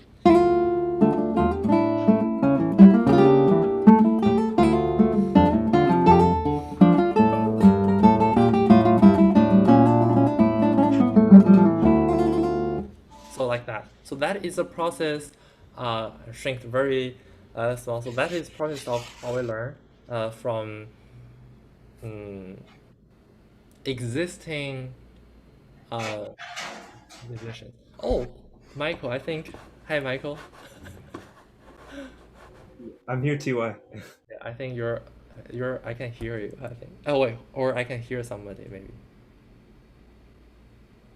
Sorry about that. I'll double check my feed. Oh, it's okay. Yeah. Okay. So It's very funny that I cannot see anyone or anything. I feel like I'm doing a recording right now. Like, take one. And the camera is like, hello everyone. Oh, okay. Hey, this is how I feel every day. It's Yeah. going great, and there are panel questions over here that are coming in.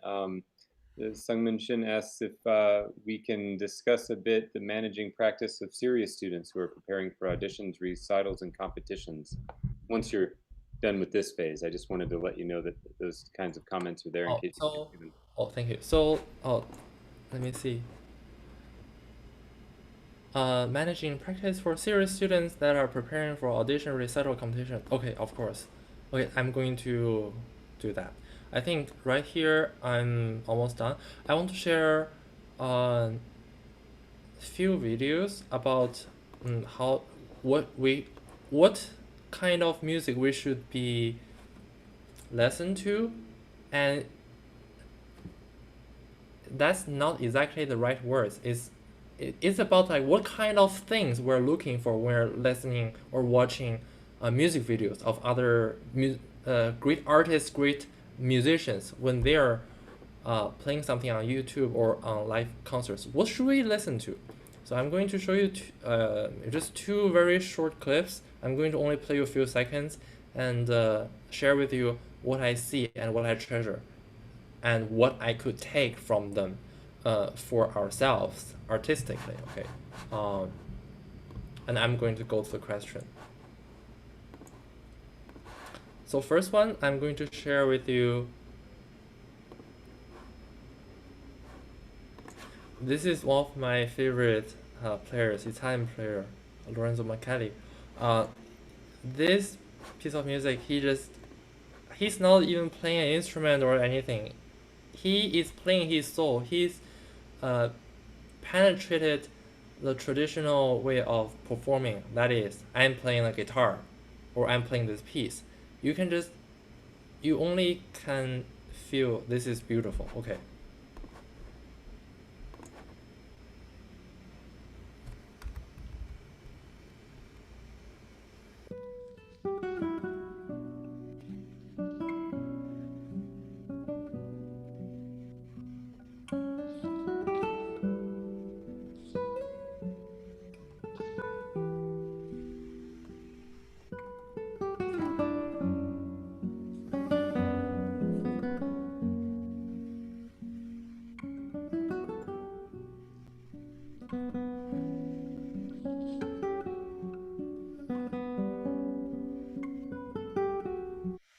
Extreme lyricism. This is very just mastery of work.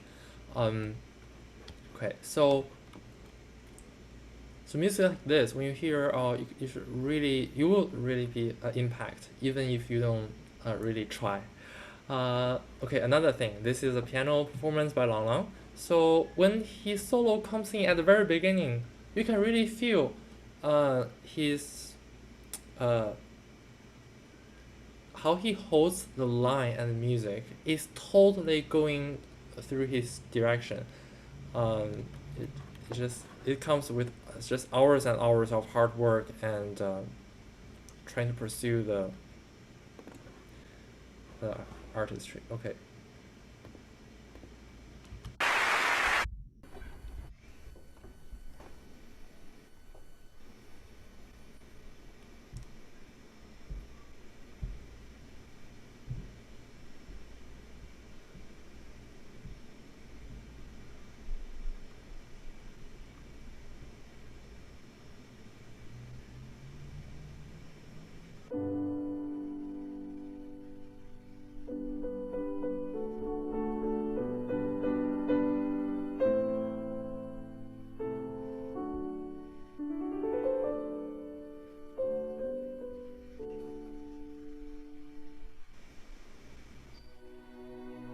Okay, just that much. As you can see, he's now trying to look professional, to do all that stuff we usually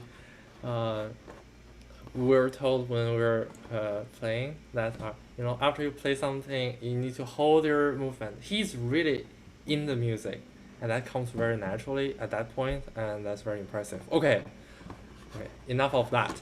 I'm going to answer questions. Oh my god, Salming. Oh my god. Okay. Oh, I miss you so much. From Jeffy. We were sitting shoulder to shoulders. Yes. Okay. Uh, After this, can you discuss managing practice for serious students that are preparing for auditions, recital competitions? Thanks. Okay. Remember this.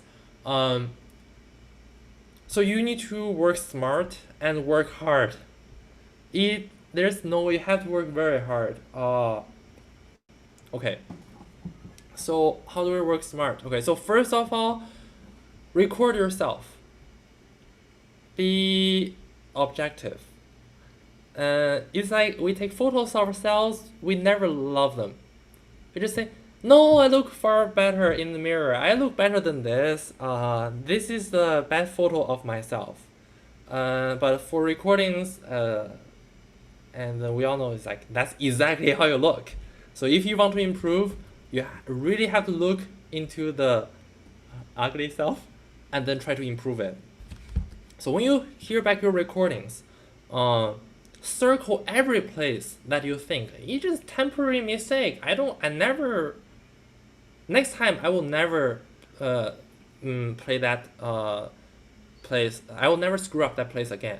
And don't even bother. Just play one time. If you screw up, keep going. Okay, now have the score ready. Circle all the places you screw up. And then practice those places with metronome or with anything until you're ready. And then record again with video, I suggest, not only audio. With video, but there's purposes. Okay, and then after a few sessions, you will minimize your mistakes already. And then now about music. You can do this all simultaneously. Okay, so about music. You might hear, well, this place doesn't sound very convincing. I feel like there should be some better ways to musically, phrase this or anything. So hear yourself. What note do you think should be altered and what is wrong? Really analyze your playing and hear back again and again, and then try out different things and play again. It's almost like if anybody in the audience are into photography or videography, you just have to try. I tried different lighting, different frame, put the camera higher, lower, fill light, key light. How do we do the stuff? After after hours of work, you've experienced so much mistakes that you know what to avoid, and then you're a master. You're not a master if you know the only way to be right, which is maybe your teacher tell you play like this. You'll be a master when you know what to avoid, something like that. And also, we all heard the story like Edison invented the light bulb. Rumor says this great man had tried 1,000 types of metal, and then at the end he found the material for the light bulb. I think the true story might be, I believe, is he might found the material maybe on the sample 300 or experiment sample 752. It's definitely not the 1,000. I think he already ran out of options to try on Earth. And then he's tried everything he could find. He's sure this material, out of all the things I tried, is the best. So until he tried everything he could find for the light bulb, I think he's a very dedicated man. He cannot be sure that this is the best, because there might be something else I haven't tried is better, even though he already has the thing. So I think that's a little bit about music, is we have to have this spirit that, is there anything I didn't think about yet? So is there any better solutions or any better fingerings or any better way that I don't know of yet? So so that is the spirit. And so about, I wonder if a lot of people worry about, like getting nervous on stage. It's actually very simple. If you feel your minds, you won't be nervous. How to feel your minds? A lot of times you don't need to practice guitar. Practice mentally. If you know what is about to happen, note by note, and what you want to do, you don't have time to be nervous. You're only nervous when your mind is empty, sometimes. But I cannot say this, absolutely this can avoid or be nervous. There's just one method really working for some people. For me, I benefited greatly from this. So basically, when you practice, you're basically ready. You can play a tempo. You can memorize the music when you are not under pressure. So what do you do now? Very quietly in your place, and then you have your music on your hands, but don't look at them and don't have your instrument. Just sit there and then imagine from the first moment you're walking out from the stage, or even the moment you're holding your guitar, waiting for the person to call you. And for me, that was Mr. Michael Kagan. I remember his face the most because he's always there when I go there. When I go into competitions, like first round, second round, he is the face of GFA. For me, it feels like, so when I see Michael, I'm going. So he. I feel like he's the man. Yeah, he's like the ultimate. Yeah, and he's most professional. He doesn't give you stress at all. So if you're going to GFA and or anything, you see him, you're good. Okay, so Make me blush, TY. yeah. So, one thing I very appreciate about Michael is that he gives you the feel that he will listen to whatever you say, and then he really, at the moment, he's not thinking like you're nobody or you're just one of many people here. Hey, like he just really focus on every individual, and I appreciate that. Okay, so you don't get. We get anxious and nervous when we never experienced something before. So if you thought about the process like maybe at least 3-5 times or 10 times or even more, the better. And once when you arrive in that situation, you will be prepared. So you think about, okay, now I'm 20 minutes to stage. 15 minutes later, Michael is going to call me. Okay, so you think about, okay, so now I'm going to hold my guitar and be ready, and then be ready to be on the stage and prepare what you practiced before on stage. Nothing fast, nothing strong. Just warm up. And very important, do you see every Olympic gamers? They always wear a big jacket before they go on stage. Why? They after they warmed up, all the heat is gonna evaporate from you. So you need to have even if it's a very hot day or summer, have a big coat on you on the backstage. And also sometimes 90% of the time backstage is always cold. I don't know why. So have a big jacket with you on you before stage. And then don't make jokes to anyone, don't talk to anyone. Hold that energy to yourself so you can explode on stage. So think about, okay, now I'm walking on the stage with my jacket, and you have to plan out, I suggest, even which hand do you hold the cloth? Which hand do you hold your footstool? Or even, what if you have your guitar, your footstool, your cloth, and your everything? How do you hold them? Like if you never rehearsed this before, you might get panicked on stage or get distracted. So for example, for me, I'm doing this. So, okay, this is my idea. So the last 3 fingers hold the footstool, and your thumb and point finger pinch the music. That's the left hand. Right hand is a guitar with cloth. And after you bow, you sit down. Put the footstool down first. That's the last 3 finger. and then you can have your music. But sometimes you don't need the music, so you can just never mind that. Sometimes you memorize it. Okay, and then you put your cloth down, and the leg, and then the guitar, and then even like how you tune everything. Just plan out everything, so you don't panic. It doesn't mean you have to go exactly the same, but it's just like I know what's going to happen, and then I might spend too much time on a lot of nonsense. Okay, so imagine the first note to the last note, how you would play it. Really imagine the music. How would you play it? We will have a lot of blanks in our minds. And then very important thing is visualize your left hand fingerings, not both hands too much. And for me, it's only left hand fingerings is enough. Don't need to think about A, B, C, D, E, or do, re, mi, fa, sol. I didn't think about notes. Just where to press them. I know where to press them. What are the fingerings? Like,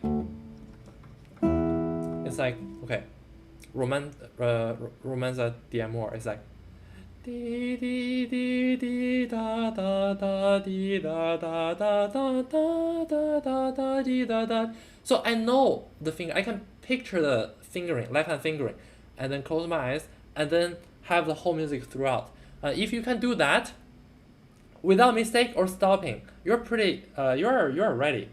You're pretty ready. But a lot of time is, even though you can play through with muscle memory, I challenge you can do it the first time straight without stopping or blank out, because so a lot of the time we'll blank out. It's like, oh my god, what is this measure? I don't even know what my left hand is doing. So you don't want to have that. You have to make sure that there's no blank spot on your mind for your left hand fingerings.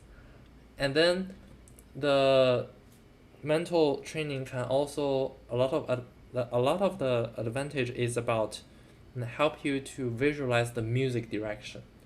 Do you know this thing? So when we're reading from script, we don't know what is coming up. We're reading at the moment, even though we can pronounce everything perfectly. But people are hardly to understand us. For example, if I read, "Hey everybody, great workshop TY. After this bit, can you discuss?" Like, I'm just reading, I don't understand it. So people won't understand. So humans are very intellectual species. Sometimes even when you say the wrong words, or you play the wrong notes, or you play not that perfectly, if your intention is right, your intention is there, it can come through. But a lot of times, as musicians, we practice so much without thinking about the music or what do we want to do. We don't have intentions, but we play perfectly. Okay, so we might play a piece of music, so perfect, every note clean and everything, but we don't have anything up here, so it sounds boring. We lose people instantly. I don't know if you will one day you will encounter this. You record yourself, record 2-3 times, and then that one take, you hear back, it's like, wow, how did I play so good in this take? And the answer would, most likely be, in that take, you anticipated your line, you're integrated, you are in a flow, you know what is coming. Your mind is exactly know I'm going to play A, B, C, D, E, F, G, and you play everything. You plan out, you know everything, and then you will no longer be nervous, and then you will play better, and you will instantly. We cannot fake confidence. You will be so confident, and that will spirit come inside out, and that confidence, when you prepare 98%, you will screw up, but when you play when you prepare 100%, you will succeed 150% maybe. Once you're confident, you're unstoppable. But if you are just one measure not sure, at the beginning you're worried about that measure, and then when you're about to that measure, worry about that measure. Even when you nail that measure, you are still kind of shaking from the worrying. So it's just prepare everything ahead. And sometimes I even believe if you prepare well in the 3 months or 1 month before the event, whatever you do on that day doesn't matter. Famous story, when I was in Sarasota, Florida, the host, told me a story about Vladimir Gorbach, the legendary player. The 2011, my old, when I was little, he was one of my biggest idol. I still have 1 or 2 alarms set his Piazzolla spring.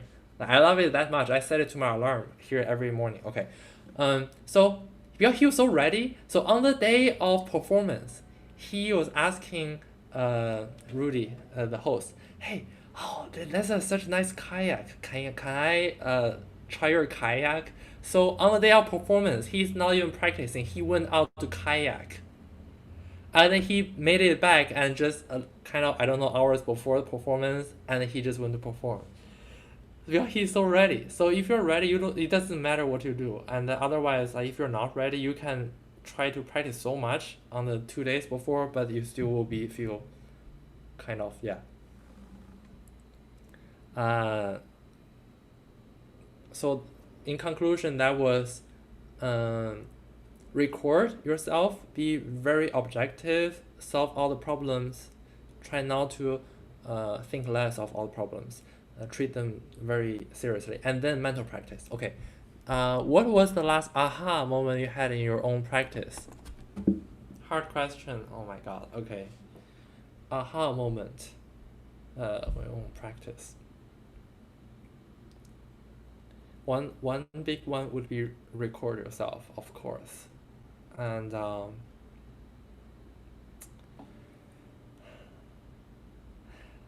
that question, I'm thinking on how should I answer that? Like, what direction should I go into it? Aha moment.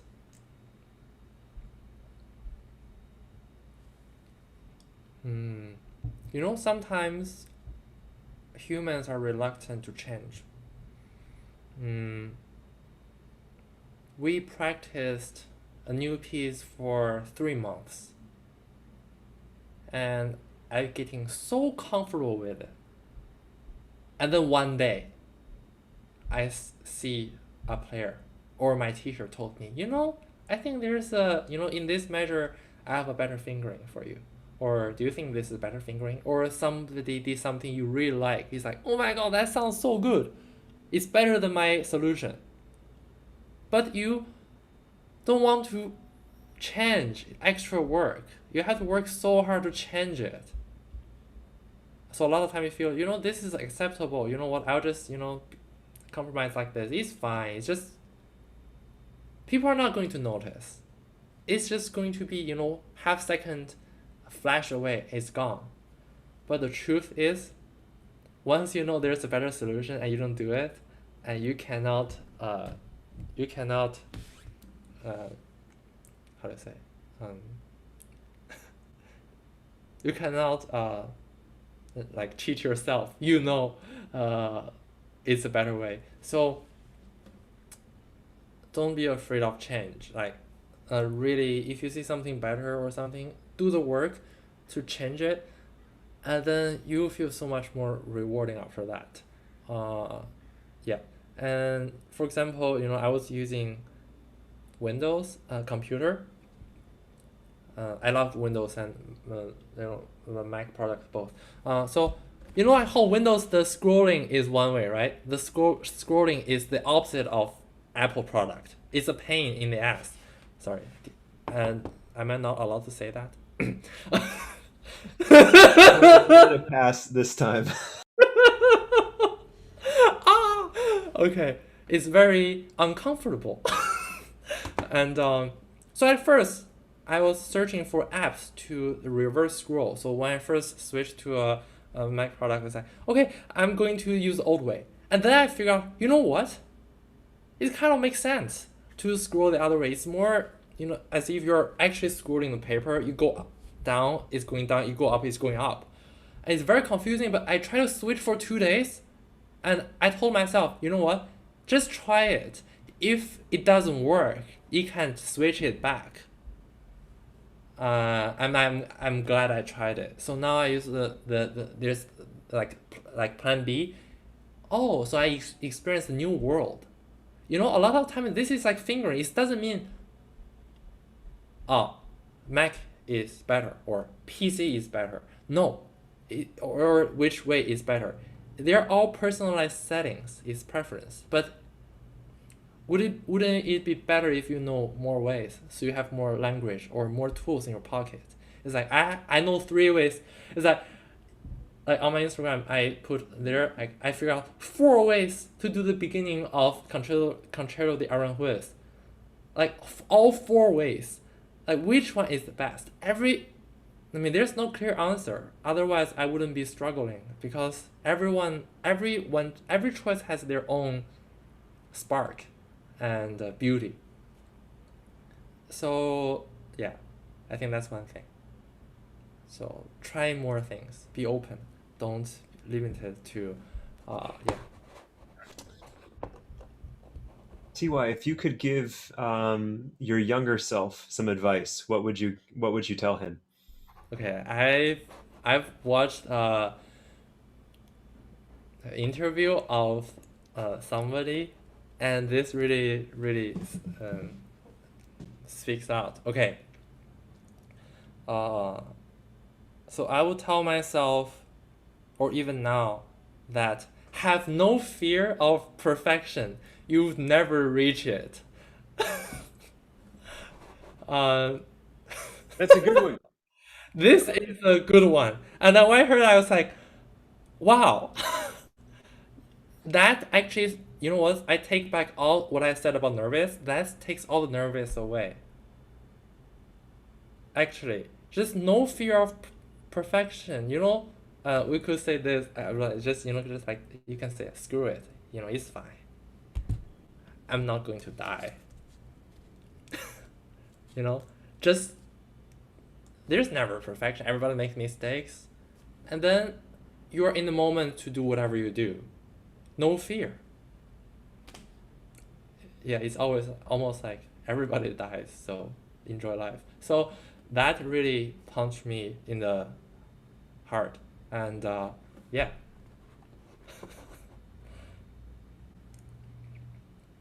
Yep. So okay. So this is going. Oh, thank you. Yeah. So Salvador Dali, yes. From like calendar or something. Exactly. Yes. It's from my Zen calendar.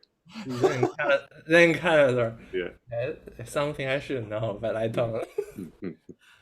Yeah. TY, really seems like psychology is so important to your practice because you were talking when you were talking about Long Long as well. It's just like you're when you're looking at a performer, you're almost like thinking about what mental space they're inhabiting before they do it, and then when you're giving advice about competitions and recitals, you were really in tune to that. And I think, and even earlier when you were talking in the master class, just about being really intentional with how you move your muscles. So, and again, this is all kind of from the mind. So that seems to be like the biggest thread that I can see through everything that you've shared with us today. Oh, So practice intentionally, and it looks like you were looking at, music that you wanted to play, and like let's say we want to play Bach, and then you related it to Carcassi, and you said, okay, we have this simpler context in Carcassi that we're going to work on, and then we can apply it to that. And that's a very intentional thing to see that they're related, that they're not different. I think sometimes as a teacher, I I so badly want to show my students, be like, these aren't different things, like how you practice Carcassi is how you're going to practice your Bach. It's not going to be this, new magical experience. It's this sort of intention and this commitment that you have for everything you do. And I that's what's so wonderful about you and your playing is you really embody that. Thank you so much. Yeah, that's such a great summary. Yeah, I'm very happy. Thank you, Sangming. Yeah, like sometimes I don't know. I think we all experience this. When we hear artists perform any form of arts, just we hear their intentions. We hear what they think at their mind. Like Glenn Gould when he plays piano, we hear him through the piano, and that is beautiful. I mean, if his level is only on how do I play the piano, better, and we will hear that intention. But what we hear is like, I want this, and then he just using. We play this game. I think would be very good for musicians. Like we imitation. Like we can't say the words, but we're like like we're trying to say we're not cooking. It's like like these things are actually training us artistically about intention and expressiveness. So that's what we do. Like we can't say the words like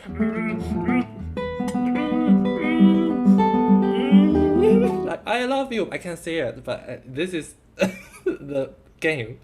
So yeah. We just block ourselves from enjoying it sometimes. I hear you. And do you feel that your approach is the same when you're like studying watches or surfing or cycling or cooking? Do you feel like you still you're the same person that's playing guitar? Do you feel like there's or do they help your guitar playing or anything like that? I think everybody when they on their growing up route. Thank you so much, Michael. It's such a mind-opening questions. We realize many things we are into, new obsessions along our way growing up. And then actually I try to figure out why do I love those things. Road cycling, mechanical watches, mechanical watchmaking, and English snooker game. Like why do I love those things? They're so far related, and music, classical music. So wait, let me summarize some commonalities. Something about perpetual music. Over time, you have to work I don't know, thousands or millions of hours, and then that thing stays forever. And same with watchmaking. Those watchmakers, they just sit there. They spent like 2 seasons, half a year or something to make a new movement and make everything so perfect. The gold case, when they're handcraft, they have to use the little hammer to do the thing. If you mess up one hammer, the whole thing is doomed. And I saw a documentary about the new Rolls-Royce making. It's not about inventing the luxuriness. It's about the pursuit of perfection of art. It's like they insert diamonds to mimic the stars of light, and there's one crack. Do this all over again. It just that is why people would spend millions and to buy those things, because they're precious. So what is precious is about manpower, like our will. And then so that's okay. Another thing, why? Okay, so what is English snooker? One of the most non-athletic game, and cycling, which is super tiring. You're like Tour de France. You bike your heart out. Are they related? Okay. Or music. First about English snooker with guitar. So what is the beauty of snooker is control. You punch a ball in some type of spin and power, bounce off this ball, that ball, and then where do you want to stop it, and to block your opponent or position your ball for the next play.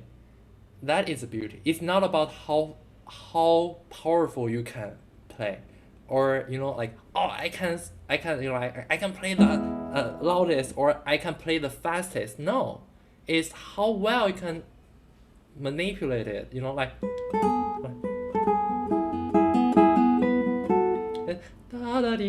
But there are 3 dying out notes. They're like di da di, but you have to play it as da da di. So that is the beauty of the common thing, is the control and the mastery of precision.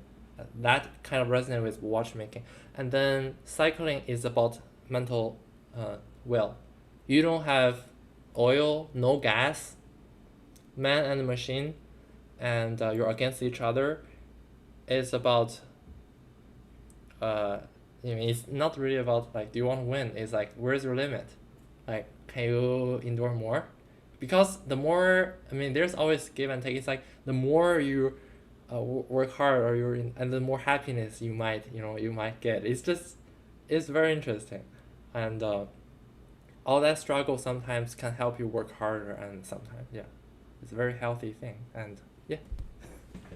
Ty, that's beautiful. I can just tell you you live life very fully, and you really appreciate. You're very present with all the things that you do, and I can just. I mean, we all know it through your playing, but it's so nice to hear you talk about these other kind of other interests of yours, because it just reminds us. For me, it just like it makes me excited. I want to go enjoy my meal and taste all the notes in it. And I want to like play my guitar and really enjoy the control for it. So So this beautiful. is the mechanical movement ETA 2836. This is not the real movement. The real movement is too expensive. This is a clone. So why did I bought it? I've been trying to not making but building my own watches, because it's so I realized I don't really enjoy buy a watch. I enjoy really, so I learned inside out.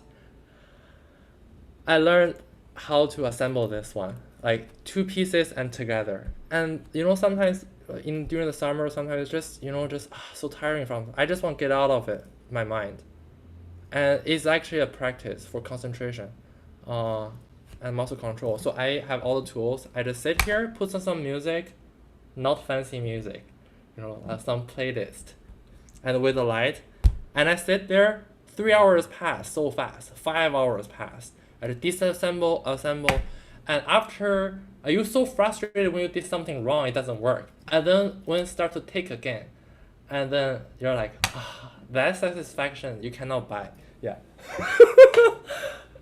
It's just a kind of meditation.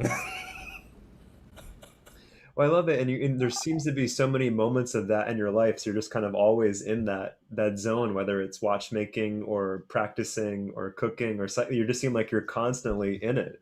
It's just like this beautiful flow that you find yourself in. Yeah, thank you for saying that. TY, it looks like we don't really have any more questions. I know they're going to start the preliminary round streaming in just a little bit, so I'm going to give them some time to switch over the stream for that. But it was so nice getting to hear all your thoughts and to hear how you organize your practice. And it's really fun to watch it as a teacher and to appreciate all the all the wisdom that's in there into your process. Thank you so much. Yeah, and I had a really good time. Thanks, Ty. Thank you for your contributions. It was great. Great class, great lecture.